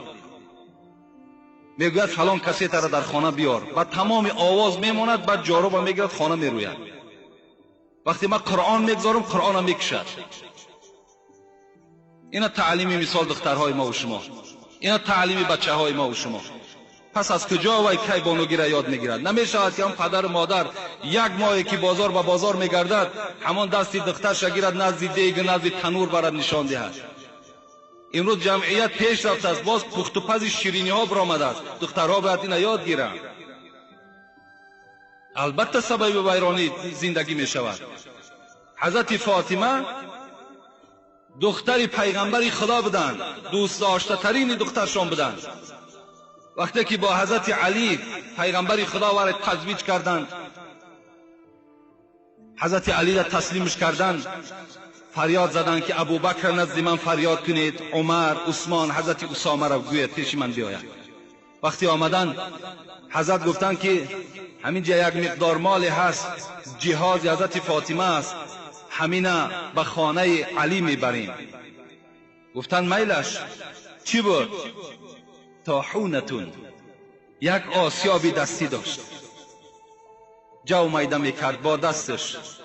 دختری پیغمبری خدا فاطمه زهرا، شفاعت کننده کل زنهای امت، یک آسیابی دستی، جلدن مطبوغن، یک جای نماز، وسادتون حشوها لیف، خدا رحمت چون، یک تکسری پختش از لیف بود، یک دانه تکسری، 40 کرته نه، 40 رویمال نه، 10 تن کرپا و کرپچه نه، بلکه یک تکسری لیفش از خرما بود.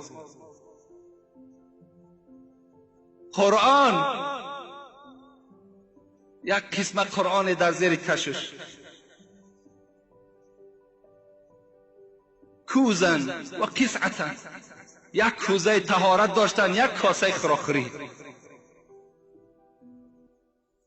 وقتی میگه حضرت فاطمه را برآوردن که چهرهش خشبش میگه مثل پیغمبر بود. وقتی از خانه برآوردن عروسه، یک رویمال پشمی میگه در بالای سر حضرت پرتافته بودند. صاحب درة الناصحین میگوید به خدا قسم میگوید در تاریخ خواندم که 12 پارگی داشته، یک رویمالی که بالای فاطمه زهرا پرتافته شد.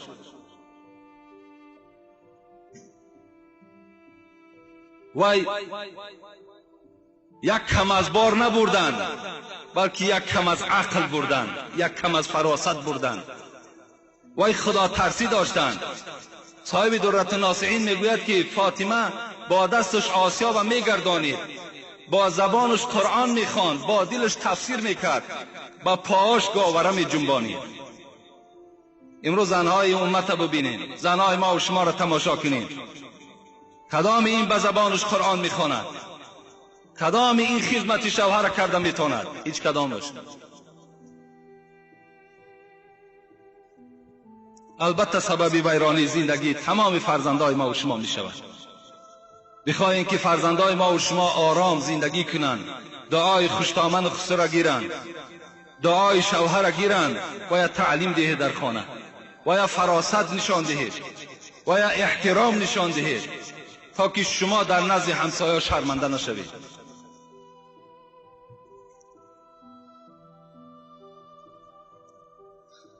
درود و رحمت بر تو داملای شیرین سخن. اولا از شما بخشش و به این سوال جواب دهید. در ما مسلمانان یک خصلت است که اگر کمی بیماری سخت شود، در دروازه های خود لطه سرخ میبندند که گویا پی میبندند. و میخواهم داملای عزیز به این سوال من جواب پررد دهید. این چه خصلت دارد؟ ما و شما هر روز سوره فاتحه میخوانیم. الحمد لله رب العالمین الرحمن الرحیم مالک یوم الدین. آیت گوش کنین. ایاک نعبد و ایاک نستعین. ایاک نعبد. مادام این آیت میخوانید، تو در نزد خدای خودت چی وعده داده ایستاده ای؟ ایاک نعبد، خدایا فقط تو را بندگی میکنم.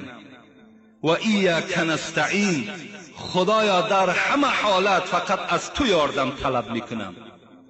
از لطه طلب نمیکنم، از مزار طلب نمیکنم، از موره چشمی طلب نمیکنم، از خار و از نل طلب نمیکنم. ایاک نستعین، فقط از تو مدد طلب میکنم. تو سوره فاتحه میخوانی، پس تو دروغ میگویی. اینا از اسلام ما نیستند، اینا از اسلام ما و شما نیستند. چی لطه بستند، چی موره چشمی برای خود مرد یا که کودکش میگیرد، چی در مزارها لطه بستند، چی خارها را در نزد دروازه و دکاناتان کشال کردن شرمندگی است. در دکانهای بازار کلان دور میگردید، در بسیاری دکانها نل زدگی و خار زدگی، وای برکت ندارد، وای خار میشد او دکان، خارش که ماندی خار میشه. نل خودش چی قدر داره که بالای دروازش کرد، او قدر میداشت درونی لایه ها استفادهش میکردن. بس اینا یک سفسطه هستن، اینا در شما گناهگار میشین. کدامت اگر استفاده کنید، هر مشکلاتی که به شما میاد، چی بیماری است، چی مصیبت است، فقط از خدا طلب کنید. خدایا خودت حل کننده هستی، خودت به داد من میرسی، خودت فریاد رس هستی، بجز تو من از هیچ کس طلب ندارم. چرا حضرت ابراهیم در حالت مشکل ترین از جبرائیل ملائک مقرب حتی مدد طلب نکردند؟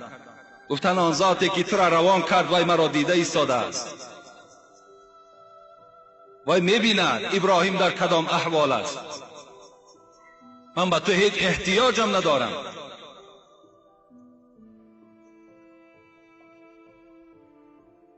السلام علیکم و رحمت الله و برکاته. اول سلام رحمت به تو ای مرد خدا و عالم بزرگ. و این سوال من جواب دهید، اگر نماز بریده شود نماز را از سر میخوانی و اصلاحش را به ما گویی. یعنی هر یک نمازی که اگر در بین شما یک سهو میکنین، غلط میکنین، در دل خودتان ناخوب میآید، گفتی همون عباره مختصر الاستناف افضل و از سر بخوانید. هر نمازی که در داخل شما مثال سهو میکنین، غلط میکنین، مثال همین گاه در شما رخ دیاد، بهتر و خوبترش همین است که نماز از سر خوانید. اینش بهتر است که همه شک شبهه از دل شما دور می شود. و در کدام وقت قضایی خوانده می شود؟ میگویند که در مابین عصر و شام خواندن درست نیست. و نمازی که شب نیمی شب میخوانی چی نیت میکنی و این نماز کدام نماز است؟ به ما فهمونید با احترام مخلص شما. نماز قضایی را شما میتونید بین عصر شام خوانید. بین عصر شام فقط خواندن تحیه مسجد، خواندن نمازهای نافله مثل شکر وضو و مثل در حق پدر و مادر و دیگر نمازهایی که هستند، اینها را شما خوانده نمیتونید.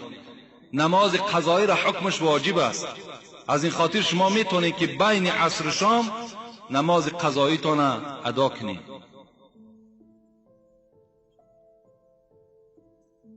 درباره نماز شب برادر ما سوال کردند. این نماز تهجد است. خوش به حال همون جوان مرد، خوش به حال همون پیرانسالی که ساعتهای 4 شب میخیزد، طهارت میکند، میآید بالای جای نماز می نشیند، از 2 رکعت تا 12 رکعت نماز تهجد است ادا میکند. و بعد او حدیث های قدسی است که خداوند فریاد میزد از کجاست همین بنده ای که از من حاجت طلب کند تا حاجتی او را برارم. کنی همون خیل بنده. صاحب کتاب میگوید که اگر بنده ها محبتی بر خدا داشته باشند، تمثیل یک مثال میزند که بین همین عاشق و معشوق دایم جای خلوت میکوند. اگر شما مثال با خدای خود عاشق باشین، هر آینه خلوتی شب برای خودتان اختیار کنین. با عاشقی خودتان، با خدای خودتان راز بگین، صحبت کنین، پیشنهاد کنین. آن پرابلم و آن مشکلاتی که دارین پیش خدا را پیشنهادش که خدای همین را برآورده کن. کنی بین خدای تو به داد تو نمیرسد.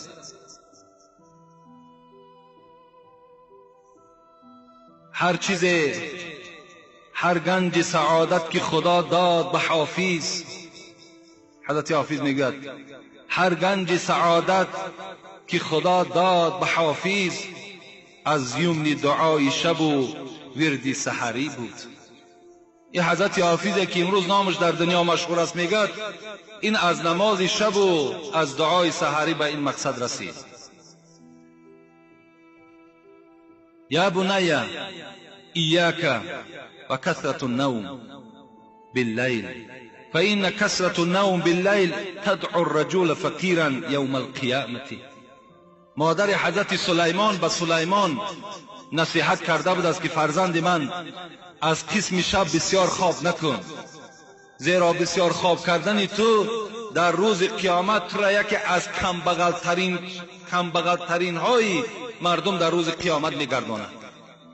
وقتی اگر تو شبها به خواب بگذرانی خوب است، بسیار بهترین است که کدام جوانی نباشد، کدام موی سفید نباشد، از قسم شب از ساعت 3 میخوانی، از 4 میخوانی، خیستن نماز خوان، نماز تهجد بخوان، انشاءالله در نزد خدا اجر خیلی زیادی میگیری. اینجا آیات ها و حدیث هاش هم زیاد است که فکر میکنم کفایت میکند. السلام علیکم و رحمت الله و برکاته. من یکی از مخلصان شما هستم و میخواهم با این سوال من جواب دهید. ما دو جوره بودیم، روز بین ما جنجال شد، خیلی وقت گذشت. بعد از جنجال من باز پیش او رفتم و او بر من گفت رو دیگر همراه من گپ نزن، میترسم که من یکی از این دنیا قهری روم، این نمازهای خوانده من چی می شود؟ التماس بابای حاجی و این سوال من جواب دید که عیب از طرف او شده است. من نمازهای 5 وقته را با جماعت می خوانم و در پیش شما آمده امر معروف گوش می کنم. مبادا با این قهری بودنم نمازهای خوانده ام همه باطل شود. یکی از مخلصان دائمی شما هستم. انشاءالله نمازهای شما باطل نمی شود. وقتی شما از قهری بودن خود اینقدر غمگین باشید، از قهری بودن خودت اینقدر بیقرار باشی، انشاءالله در نزد خدا تا اجر میگیری. لیکن هر وقت همون جورایی که میبینی خواب با واسطه یک رفیقت است، خواب با واسطه خودت هست، سلام از وی کنده نکن. السلام علیکم گفته دستش بگیر با او سلام کن. اگر صحبت کرد میلش، صحبت نکرد آن چیزی که در دل توست در نزد خداوند خودش معلوم است. پیغمبر گفتن الصلح خیر، همه وقت صلح بهتر است، آشتی بهتر است.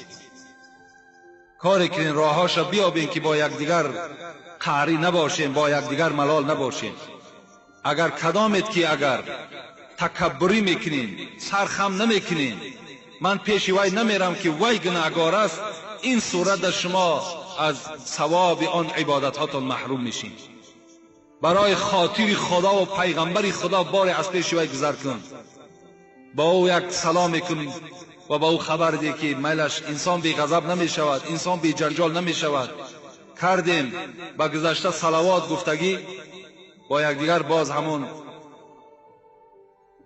سلام تانک بر دوام نگه بداریم، انشاءالله ثواب میگیریم. لیکن وی اگر نخواست وی گناهگار است، تو گناهگار نیستی.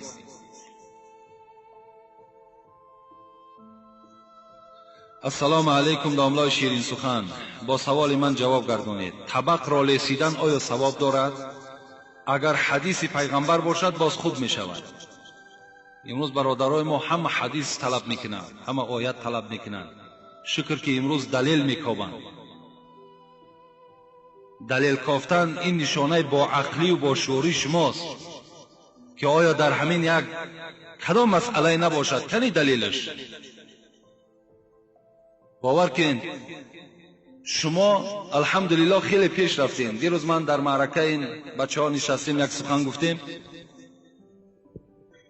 وقتی من ریشتراشی رفتم دیروز، یک گروه بچه هایی که بگیم سن سال شدن به یک سن سال کلان رسیدن، چنان عقیده ندارن، چنان بی سواد هستن که میگن که اگر نمی زیر کوی نمکی هست، همین اگر بیره کنی آینه جهانمو در زیر نمی است.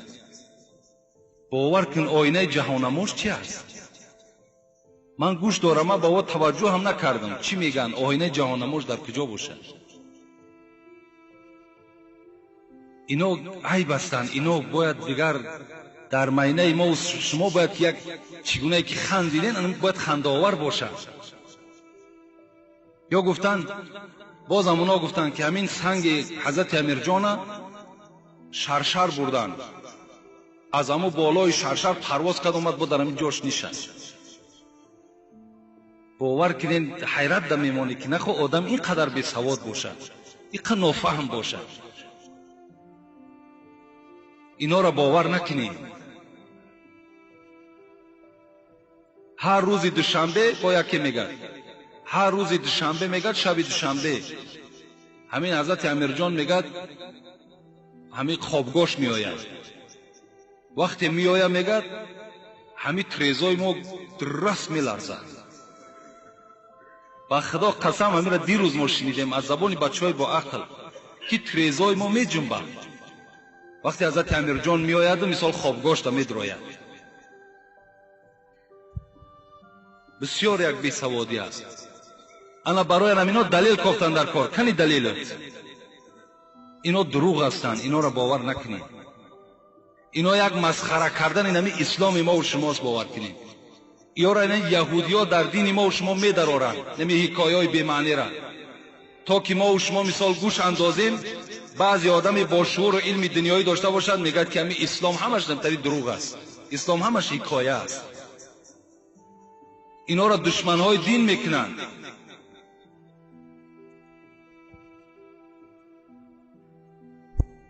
طبق را لیسیدن پیغمبر خدا گفتند که حضرت جابر روایت میکند امر باللعق الاصابع والصفحه وقال انکم لا تدرون فی ایها برکه.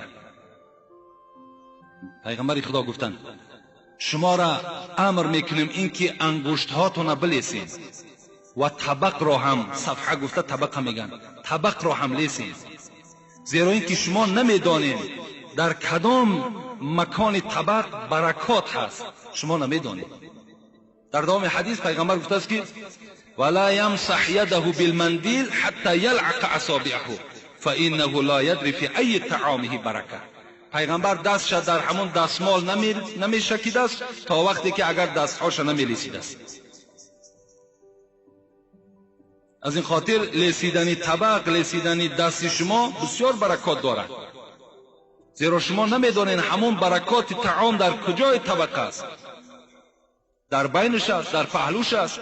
از این خاطر طعام طبق تازه کنین، انگشت هاتون لیسین، انشاءالله شاید در کدام جایی که وای باشه شما دیراب که کرد.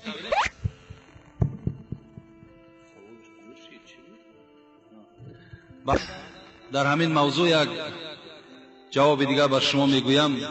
همه شما آدمای خدا را شکر با عقل هستین، با تمیز هستین، با فراست هستین، لیکن وقتی که در نزد طبق می نشینین هر کدامت پیش از طعام دست هاتون شویید.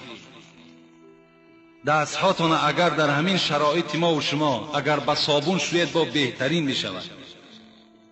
شما تصور میکنید همین دستای ما و شما تازه است، وقتی با صابون شوید بعد تماشا کنید که آبی همو چخیل است، در چشم این چرک دست نمیتابد. وقتی با صابون میشوین باور که چقدر چرک از دست شما میریزد، که شما همون طعام گرم وقتی که همون دست هاتون با آب خنک میشوین با صابون نمیشوین، در همون داخل طعام همون چرک شما میرود و شما مریض میشین، شما بیمار میشین.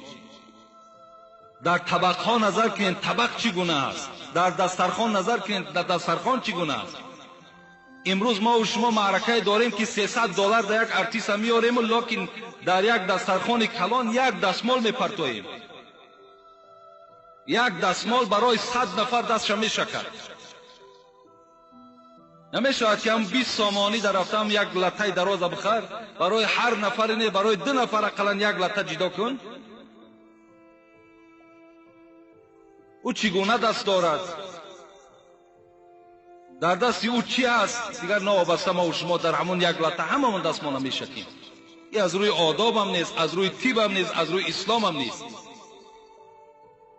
در یک خانه دیگر نشستیم طبق آوردن، طبقهای همین شیرازدار، کدام زمانی وای شکستگی به دست که وای شیراز گرفته است، در اطراف همون شیراز باور کنید اگر کمتر یک آدمی با تمیزتر باشد با همین نوک یک چوب اگر تازه کنی خیلی چرک در اطراف همون جمع شده است. برای با یک زن حلال پاکیزه تازه کار در کار که باید تازه کند. خود هم آهنی که در داخل همون طبق از باید خودش زلال آور است، کجا با مثال در اطراف این قدر چرکی که جمع شده است.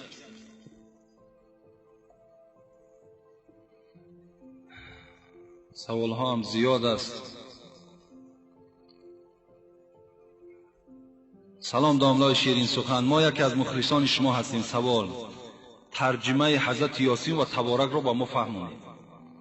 این برادر کسی است که یاسین و تبارک شاید نداند. این از چند آیت عبارت است. برای را ترجمه کردن خیلی ممکن که تا آخر عمر فقط ترجمه کنیم. اینقدر دراز آیت است. ترجمه آیت تبارک یاسین این خیلی وقت زیاده میگیره.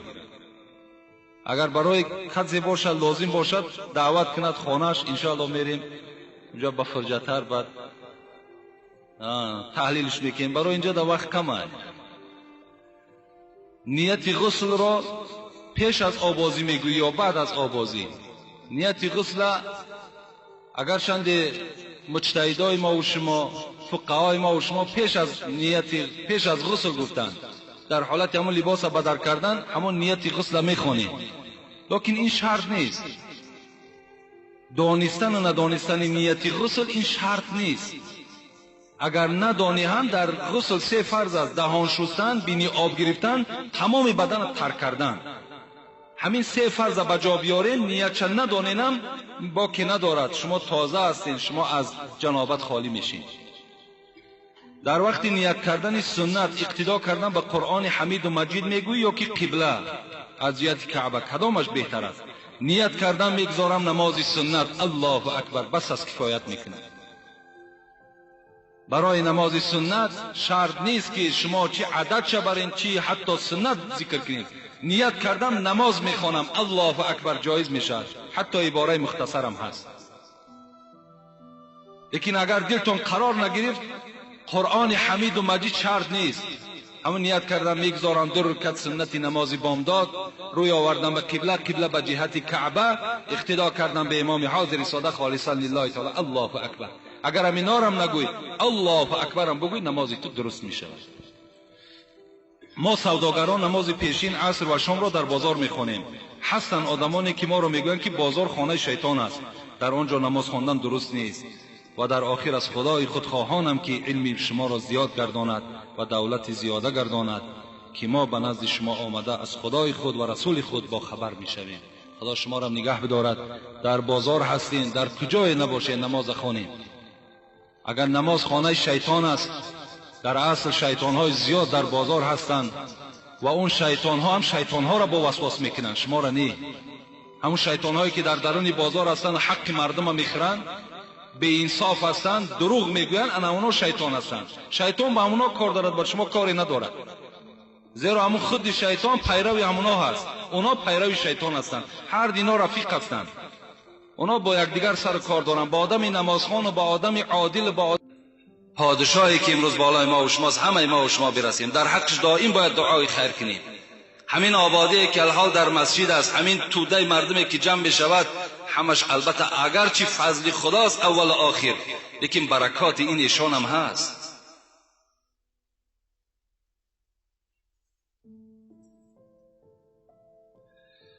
السلام علیکم داملای عزیز. قرآن در روی قبر خواندن درست است؟ یک نفر امر معروف کرد و گفت که آیت بالای قبر این عادت مردم نه فرمان خدا. این هزارها نامعقول کرده. شما همین الحال همین بعض جوانهای برآمده است که آیت بالای قبرم انکار میکنند و شما را مثال خلاف مذهب ابو حنیفه میخواهند که رفتار کنید، اینها را گوش ندهید. شما همون امام خطیب ها را گوش کنید. همین علمایی که امام خطیب هستند، پیشوا هستند، همونها را گوش اندازید. به هر یک جوان قد کوچه شما اهمیت ندهید. رسول اکرم میگوید که این حدیث ابو داود را روایت میکند: اقرأوا علی موتاکم یاسین. اینا پیغمبر خدا گفتند شما بالای مرده هاتان، بالای پدر و مادر اولاد اجدادتان سوره یاسین بخوانید. چرا نادرست است؟ از همه شما برادرای عزیز، من خاصه همین مذهب ابو حنیفه را برای چی به شما حکایت میکنم؟ زیرا که بعضی از برادرای ما و شما امروز پیدا شدن خلاف مذهب ابو حنیفه میخواهند رفتار کنند.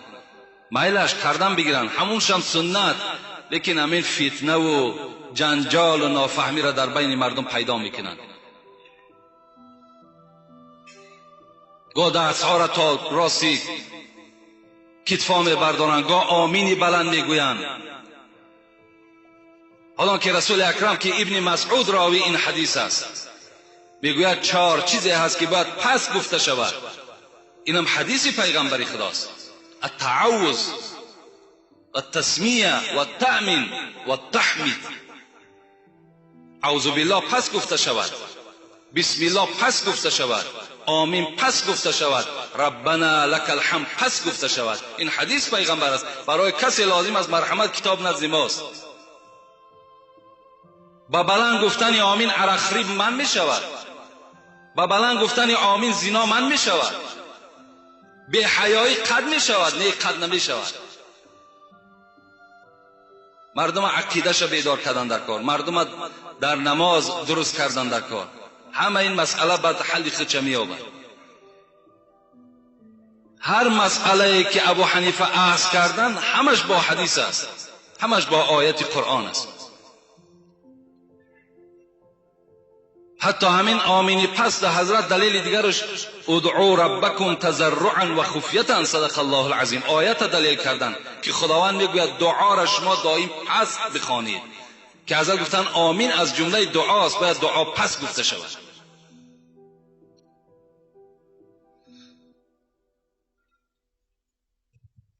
این حدیث احمد، ابو داود، حاکم و حدیث حسن است. من چیشم نویساندم، اما اقرأوا علی موتاکم یاسین، بر مرده هاتان شما سوره یاسین خوانیم بالای قبرشون. اینا هم احمد روایت کردن، هم ابو داود روایت کردن، هم حاکم روایت کردن، هم حنان هم روایت این حدیث کردگن. و حدیث حسن است اگر اهل حدیث فهم باشه.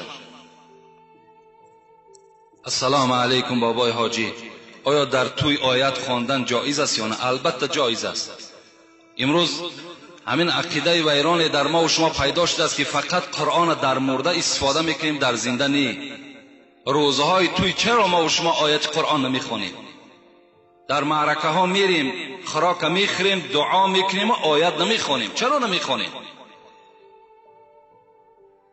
من استمع الى آیت من کتاب الله فله حسنه، گفت است پیغمبر. کسی که اگر آیت قرآن گوش میکند، کسی آیت قرآن میخواند، از برای اون نیکی میرسد. باید که البته در همون خاندان عروس است، شه است، باید که آیت خوانده شود و اونها را باید که ما و شما دعا بتیم. برای مرده لازم بوده است و برای زنده لازم نبوده است. جایز است. السلام علیکم داملای مهربان، اکثر مردم میگویند که با پای راست به خانه و مسجد درآ، با پای چپ برآ، یا اینه که در حاجتخانه و بازار برعکس این. باز میگویند که انگشت دست را نشکن، یا که انگشت را در انگشت نانداز. اینها چه اساس دارند؟ در قرآن در باب اینها گفتگی هست.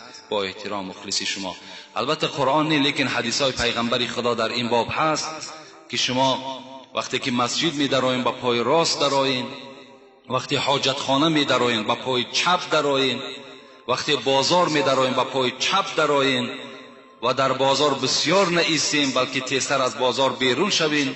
و انگشت های دست البته صداهاش را مثال ما و شما زیر میکنیم میبرانیم، این صدای انگشت هاتون نبرانین، انگشت بالای انگشت بار نکنین. اینها همش در حدیث های پیغمبر هست. البته رفتار کنین، اینم یکی از سنت های پیغمبر خداست.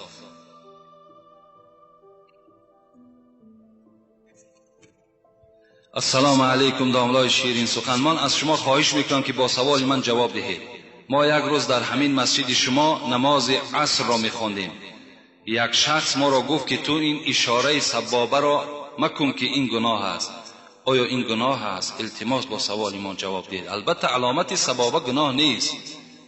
چرا گناه است؟ علامت سبابه این سنت پیغمبر است که وقتی شما در التحیات خواندن همان انگشت سبابه را میبردارین، این سنت پیغمبری خداست. شما ثواب میگیرین، گناهگار نمیشین. حدیث های خیلی زیاد، حتی ابو حنیفه در کتاب فقه الاسلام و ادلته 4 امام که مذهبش صحبت میکند، صاحب کتاب میگوید ابو حنیفه انگشت جمع نمیکرد، بلکه همون حالت خودش ماندگی اشهد ان لا اله اشهد ان لا گفتند میبرداشتن همین انگشته و میپرتافتن الا الله میگفتند. خود ابو حنیفه میکردند. این در کتاب همون فقه الاسلام و ادلته موجود است. کردنش ثواب، کردنش سنت است. انجام دهین، این گناه نیست. السلام علیکم داملای عزیز، درود و رحمت با شما. من دو سوال دارم. یا ایتها النفس المطمئنه ارجعی الى ربک راضیه مرضیه فادخلی فی عبادی وادخلی فی الجنه. چی معنا دارد؟ این از آیت فجر هست. ما و شما در حالت دوره کردن مرده ها میخوانیم یا ایتها النفس المطمئنه، ای نفس آرام گیرنده، ای نفسی که شما با قضای خدای خود راضی هستید، ارجعی الی ربک راضیه مرضیه، رو به نزد پروردگارت در حالتی که خدا از تو راضی است و تو از خدای خود خوشنود هستی. فادخلی فی عبادی وادخلی فی الجنه، داخل شو در گروه صالحان و داخل شو در جنت پروردگار. این معناش همین است. میگویند آدمانی که از پشت صورت روز قیامت عذاب میکشند، کسی صورت مرده را نگاه کند همان وقت مرده را عذاب میدهند. برای همین پیش از مردن صورت را بسوزانید. راست است. خدا باز هم با شما علم و دانش زیاد عطا کند. البته حق گفتند کسی گفتند صورت گرفتن در اسلام ما و شما اگر به عذر باشد ما و شما را گناهگار میسازد. ما و شما نه صورت میگیریم نه صورت میکشیم. صورت هایی که لازم است، برای پاسپورت لازم است، برای یگان اراده سفر داری مرحمت صورت گیر، لیکن بیهوده صورت نگیر، بیهوده صورتی تر نکشن که در اصل هرگاهی که به صورتی تو نگاه میکنن تو را خداوند عذاب میدهد.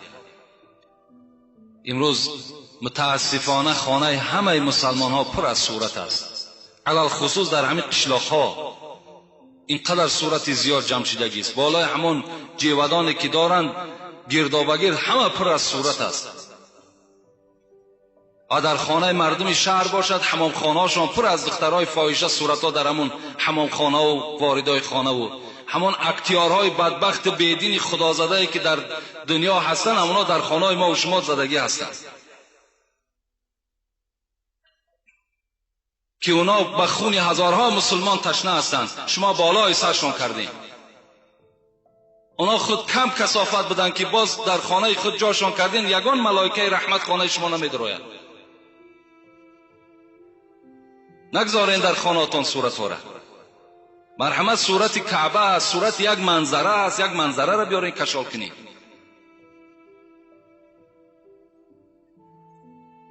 السلام علیکم بابای حاجی، سوالی مرا جواب دهید.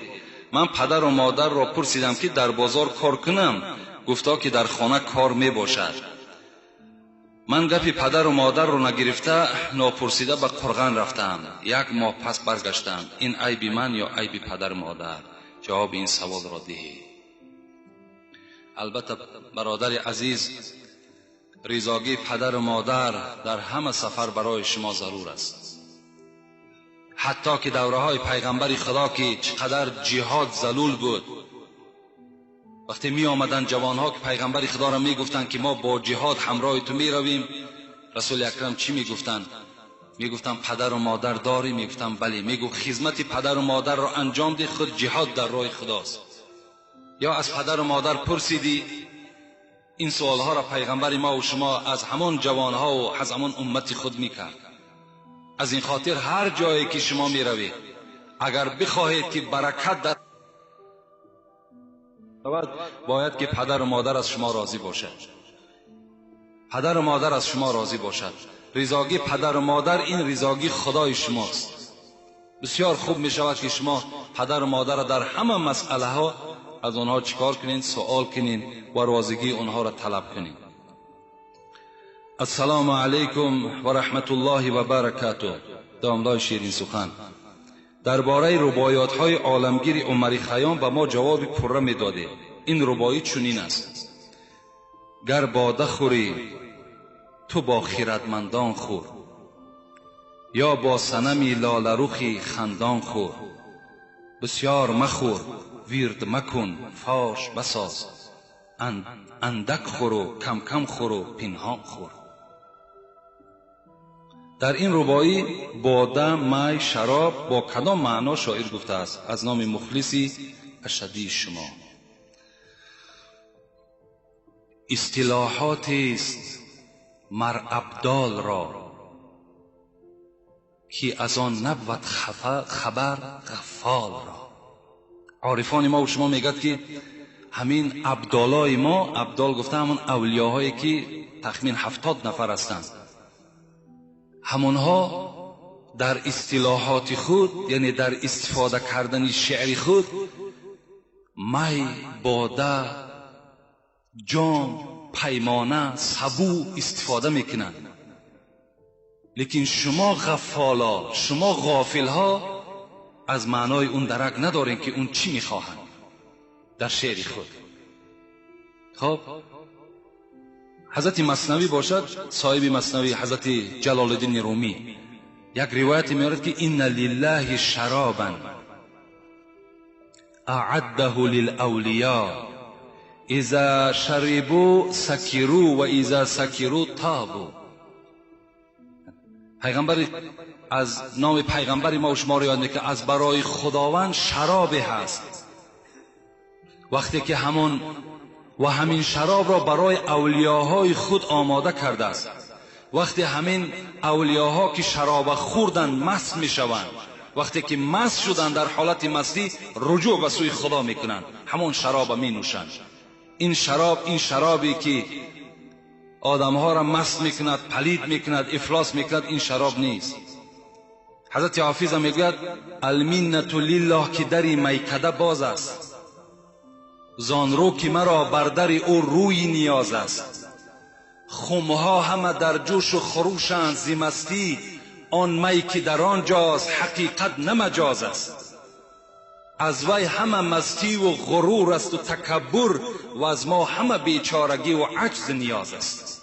این شراب، این می که ما استفاده میکنیم، این بیچارگی است، میگه عاجزی ماست.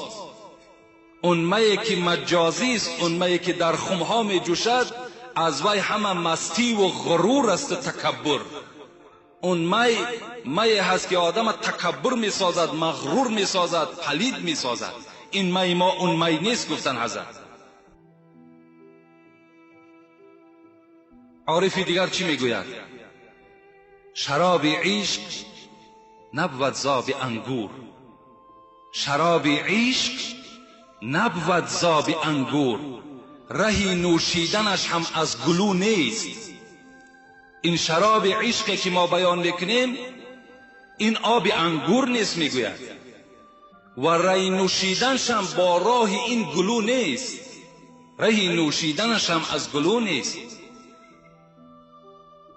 از این پیمانه و جام و سبوها غرض پیمانه و جام و سبو نیست. ما وقتی که در شعرهای خود رومکه را استفاده میکنیم، جامهای بادنوشی را استفاده میکنیم، این مقصد از همین رومکه هایی که عرق می نوشند، این مقصد از این نیست میگوید.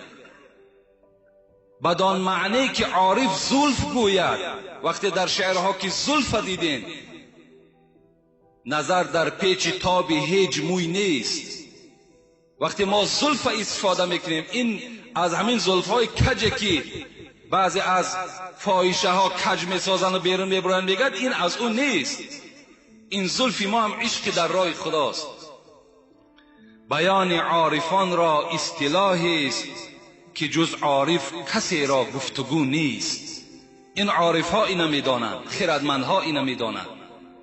برای همین این شراب و این می که حافظ و بیدیل و سعدی و خیام و اینا استفاده کردن، این مقصد از همین باده هایی که می نوشن این نیست، بلکه اینا همه عشق الهی هستند. السلام علیکم. اکای مرزا حاجی، ما از ناحیه مومن آباد در هر نماز جمعه به پیش شما می آییم. کسیته های شما را خریده می بریم. در کسیته 36 شما در بابت نیت غسل گپ زدید. دانید یا ندانید فرق ندارد. همین را به ما ساده کرده فهمانید که مردم ما اعتقادشون گشت. مخلصان شما از مومن آباد. با یک مسئله عادیه که اگر اعتقادشون گشته باشد، در غسل جنابت 3 فرض است: غسل فم، انف و کل البدن. در غسل جنابت 3 فرض است: شستن دهان، آب گرفتن بینی و تمام بدن را تر ساختن. این فرض است. کدام ما و شما همین 3 عمل انجام دادیم، ما و شما از غسل جنابت خالی شدیم. ما دیگر در جنابت نیستیم. و سنت همین غسل جنابت چی است؟ بینه نیت در حتی سنت چم نیست. نیت گفته همون، اگر مقصد این برادرها خواندن همون دعای نویت ان اغتسل غسلا من جنابتی رفع، من نمیدونمش باور کنین. اگر همین باشد این لازم نیست،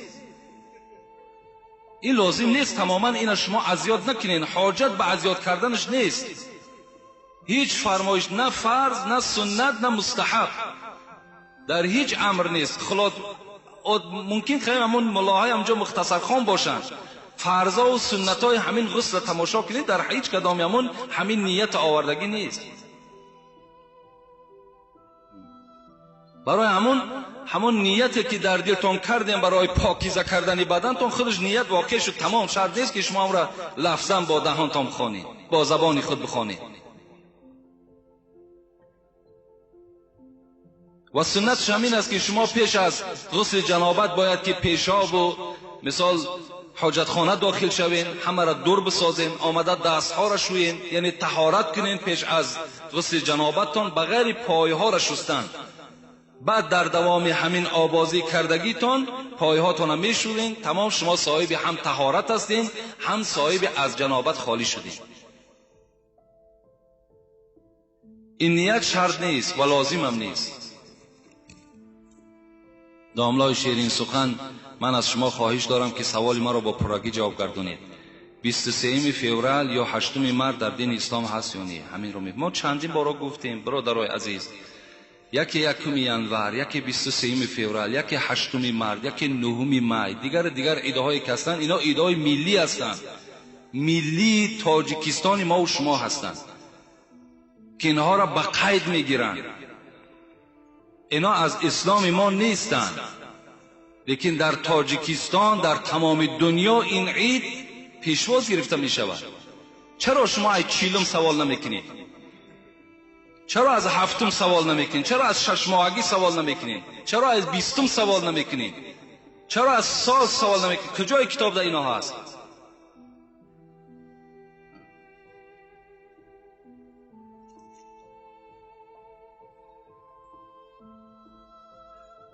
السلام علیکم داملا، آیا سلام دادن چه فضیلت دارد؟ این سوال ما در کسیتوی پیشین گفتگی هستیم که سلام چگونه باشد و چند ثواب دارد. میتونین هم کسیتوی پیشین نگاه کنین، انشاءالله همین فضیلت سلام در او وجود دارد. السلام علیکم داملای شیرین زبان، از شما خواهش دارم که درباره حرمت نان 1-2 سخن میگفتید، چون که در کوچه ها نان ریزه ها رو میبینیم که پرتافته شده است. گناه این چیست؟ میگفتید. با احترام مخلص اشدی شما. البته هر یک نعمتی را که شما اگر با قدرش نرسین، خداوند اون نعمت از شما میگیرد. و اذ تعذن ربکم لئن شکرتم لازیدنکم و ان کفرتم ان عذاب لشدید. خدا در سوره ابراهیم میگوید اگر هر نعمتی که من بر شما میدهم، چه از خوردنی باشد، چه از تن صحت باشد، چه از نوشیدنی باشد، اگر با قدر او نرسیدید، شکرانه او را به جا آوردید، خداوند وی را از شما میستاند، میگیرد و عذاب خدا بالای شما سخت میشود. شکر کنی نعمتت افزون شود، ور نکنی از کفت بیرون شود. البته نانم یکی از نعمتهای خیلی قیمتی هست که تمام نعمتهای دنیا دل آدم میگیرد، لیکن نان نمیگیرد. در همه طعام، در همه حالت نان ما و شما خورده میتوانید. وقتی او را زیر پاکی پرتافتی، حتی در حدیث های همین 1000 حدیث هم آمدگی است که پیغمبر خدا گفتن اکریم الخبز، شما نان را احترام کنید، نان احتیاط کنید. صد افسوس که امروز معرکه های ما و شما تماما توجه به نان نمیدیم. نان ها در بالای دسترخوان ها قاق می شوند. نانها در داخل دسترخوان ها همون پوپنچک میگیم چی میگیم همونها میزند، پروا نداریم، اهمیت نمیدیم.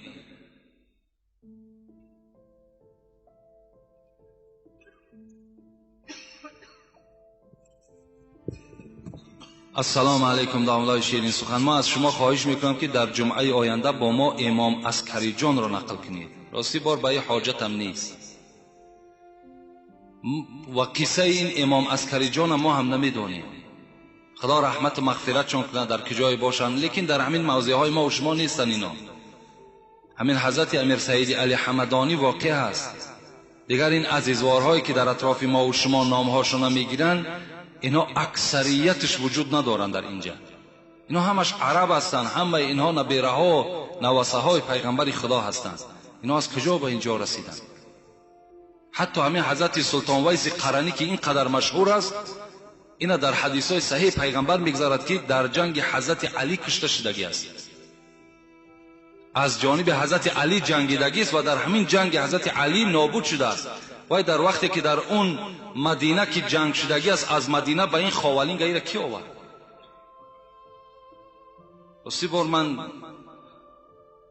با حضور همون حضرت لیکن سلطان ویس قرنی بسیار آدمی بینهایت به خدا نزدیک آدم بودن، زیرا پیغمبر خدا را ندیده بودند، لیکن پیغمبر خدا از سلطان ویس قرنی یاد کردگی هست. در حدیث میگذرد که ابوبکر را میگه که ابوبکر تو وی را نمیبینی، لیکن عمر تو وی را میبینی و طلب کن که در حق شما دعا کنه. این پیغمبر خدا در حدیث ها گفتگی است. از کجا میشناسیم؟ در همین کف دستش یک سفیدی هست، وقتی دیدین بدانین که وی سلطان ویس قرنی است و دعای او را قبول کنین و دعای او را بگیرین. این در حدیث ها میگذرد.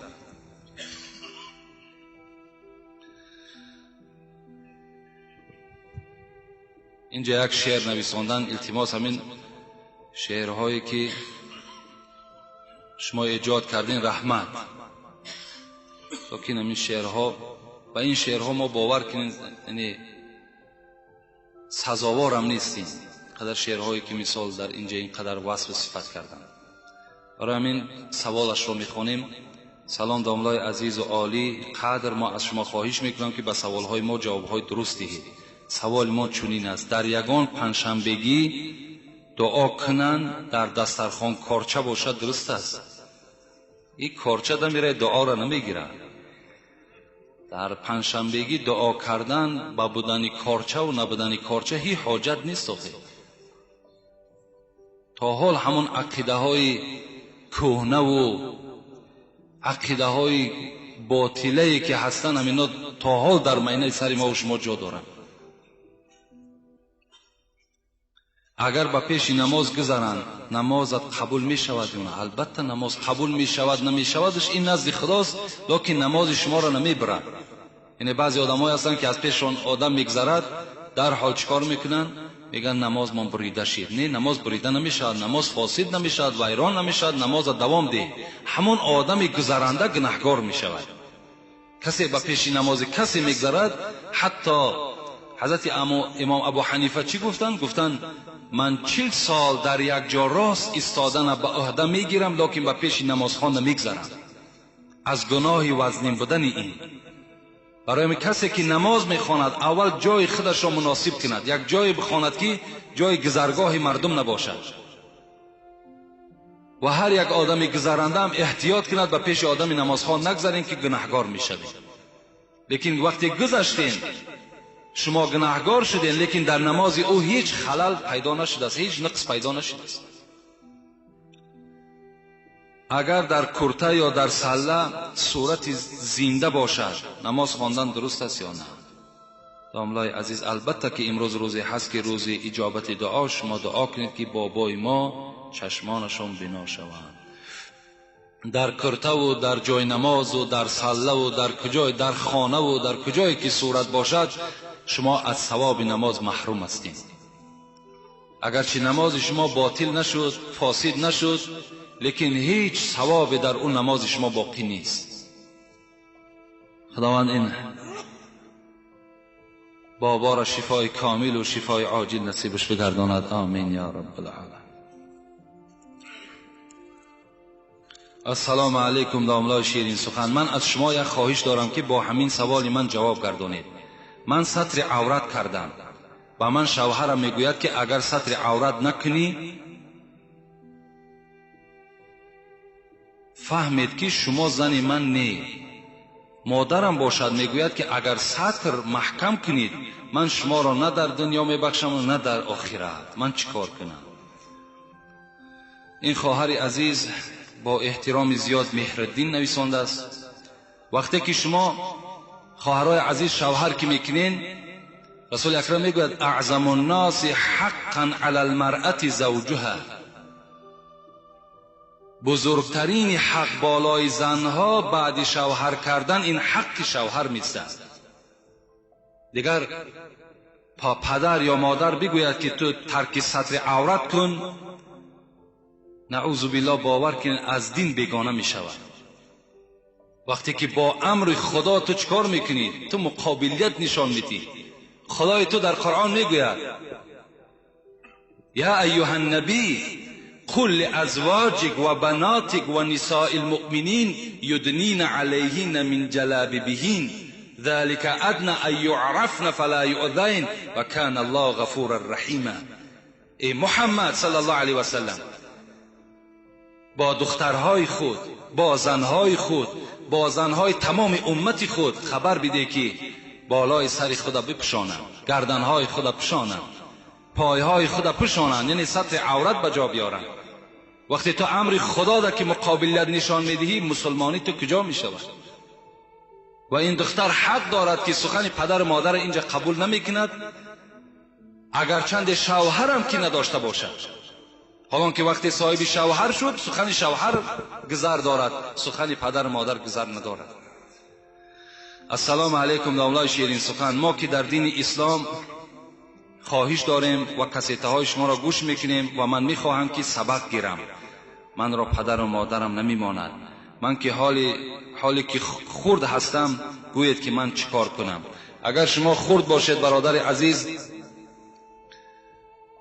از تعلیم قرآنم دور نشو و از خواندن مکتبم دور نشو. کاری کن که در مکتب با بهای اعلا خوان و تمام معلمه های تو از تو راضی باشند، نه بالای تو شکایت کنند.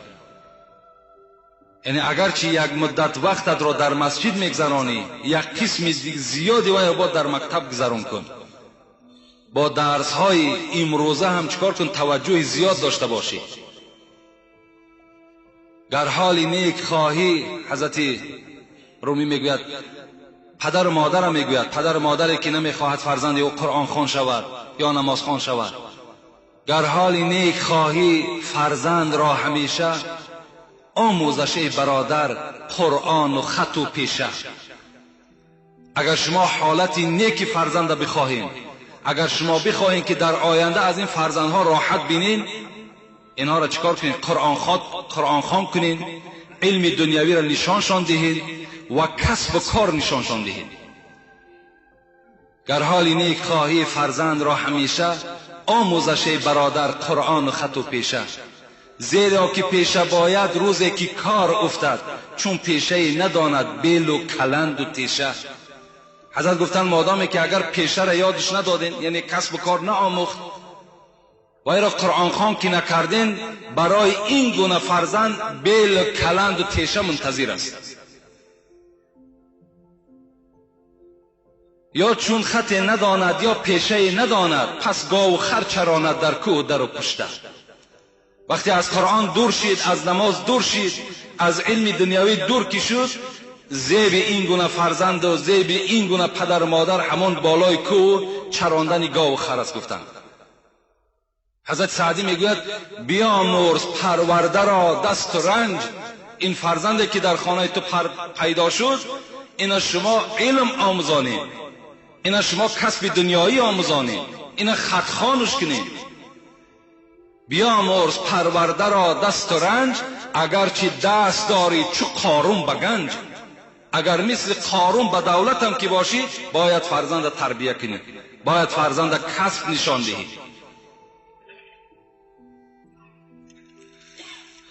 میتواند این برادر ما هم تعلیم مکتبش دوام دهد و هم آمده نزد ما تعلیم گیرد، قرآن خوان شود. انشاءالله از هر دو جانب وی برکت می‌یابد.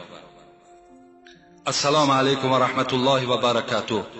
اگر کفر نشود، از پدرم تو را بسیار دوست می‌دارم. خواهش التماس یک جمعه را درباره اهل دوزخ یا اهل بهشت صحبت می‌کردید، بسیار خوب می‌شد. سوال: خوراک دوزخیان چیست؟ چرا استعمال می‌کنند؟ البته خداوند همه ما و شما را از عذاب دوزخش نگه بدارد و از وارد شدن به دوزخش نگه بدارد. و انشاءالله در باب این دوزخ و بهشت خدا خواسته باشد صحبت ها میکنیم. الحال من به شما خبر میدهم آیت را از خوراک دوزخیان، که دوزخیان چی خوراک دارند. خدا میگوید: اعوذ بالله من الشیطان الرجیم، تسقى من عین آنیه لیس لهم طعام الا من ذریع لا یسمن ولا یغنی من جوع. صدق الله العظیم. وقتی که این دوزخی ها تشنه می شوند از حرارت دوزخ، وقتی تشنه می شدند، تسقى من عین آنیه، از آب داغ، از آبی که خیلی گرمی و حرارت وی هیچ دیگر حد و کنار ندارد، از همان آب حرارت دار در حلق آنها می ریختند. تسقى من عین آنیه لیس لهم طعام الا من ذریع. این دوزخی ها طعام نمیخورند مگر ذریع میخورند. مفسرای قرآن میگویند ذریع این یک علفی هست، یک خاری هست که هم تلخ است و هم بوی دارد، که این اشترها در همان عربستان میخوردند. این خار بویناک و تلخ خوراک دوزخی ها بودند. وقتی پیغمبر خدا میگه این آیت خواندن، مفسرای قرآن میگویند مشرکای عرب گفتند مادامی که ذریع همین خار که خوراک ما باشد باکی ندارد، اشترها را بینید همین خارها را میخورند، چقدر فربه هستند، چقدر چقان هستند. رسول اکرم چی گفتند؟ دوام آیت خواندن: لا یسمن ولا یغنی من جوع. این خاری که در دوزخ است، این خار بویناک و تلخی که در دوزخ است، لا یسمن، این فربه نمیکند، ولا یغنی من جوع، و گرسنگی شما را دور نمیکند، شما دائم گرسنه هستید. این از خوراک دوزخی ها. از این ده هم بدترش هم در آیات های کریمه آمدگی است که حتی آبشانه از همان زرداب زیناکارها هم میگویند که زیناکارهایی که در دنیا زینا کردند، وقتی اینها زرداب بدنشان که میریزد، این آب جمع می شود در دوزخ و برای دوزخیان استفاده می شود.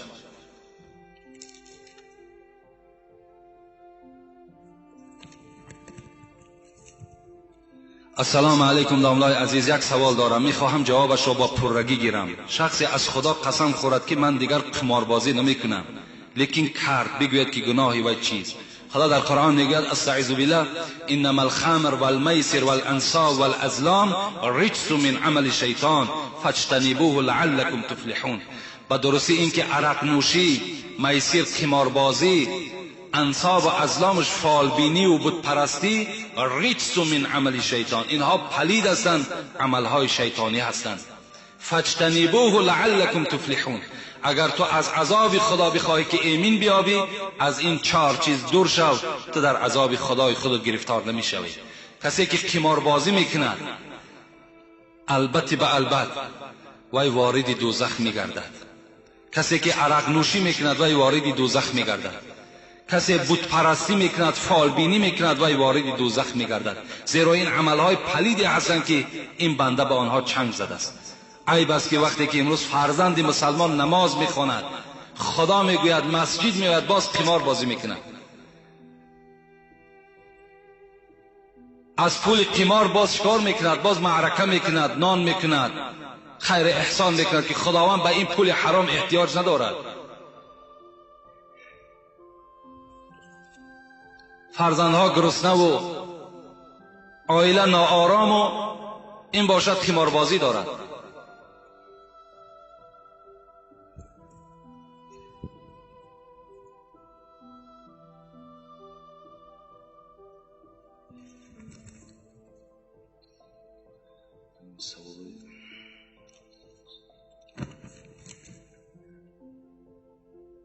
سلام دامدای محترم، من میخواستم مصرع‌های شعر زیرین رو تحلیل نمایید که با قلم محمد غایب نوشته شده است، ولی مضمون از اثرهای حضرت امیرجان گرفته شده است. زندگی از مرگ بهر هر مسلمان مشکل است، 5 سختی دیدن و طی کردن 6 منزل است. و ما فهمانید که این 5 سختی کدام است. بغیر همین 5 کلمه دینی دیگر هیچ معنا نمیدهد. همین 5 سختی دیدن و طی کردن 6 منزل است. همین 5 سختی، این به همین 5 کلمه بسیار نزدیکی می‌آورد. اگر کدامی در لازم باشد بیاید از نزدیکتر انشاءالله تحلیل کرده میتیم که چی سختی ها دارد. یعنی به همین بنای مسلمانی 5 بنای مسلمانی است.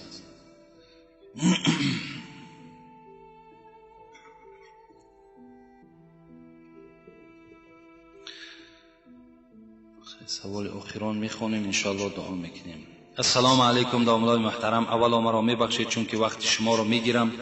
خواهشمندم با همین سوالی من پره جواب گردانید. من شما را از برای خدا دوست می‌دارم. سوال من چنین است: حضرت رسول اکرم می‌فرماید هر شخصی که در هنگام شام شراب بنوشد و با همین حالت صبح کند مشکوک است.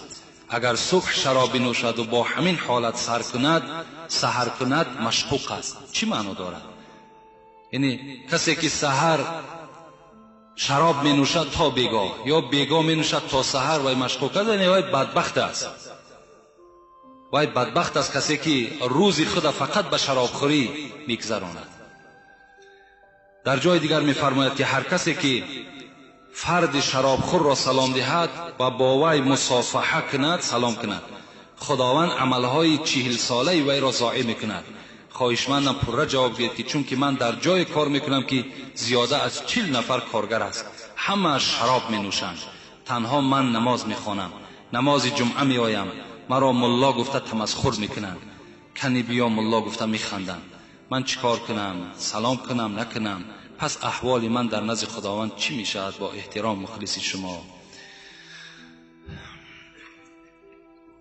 سلام. راستی بار تا حد امکان اگر توانین از همین آدم های شراب نوش و تمسخری که میکنن از همین ها اعتراض کنین، دور باشین.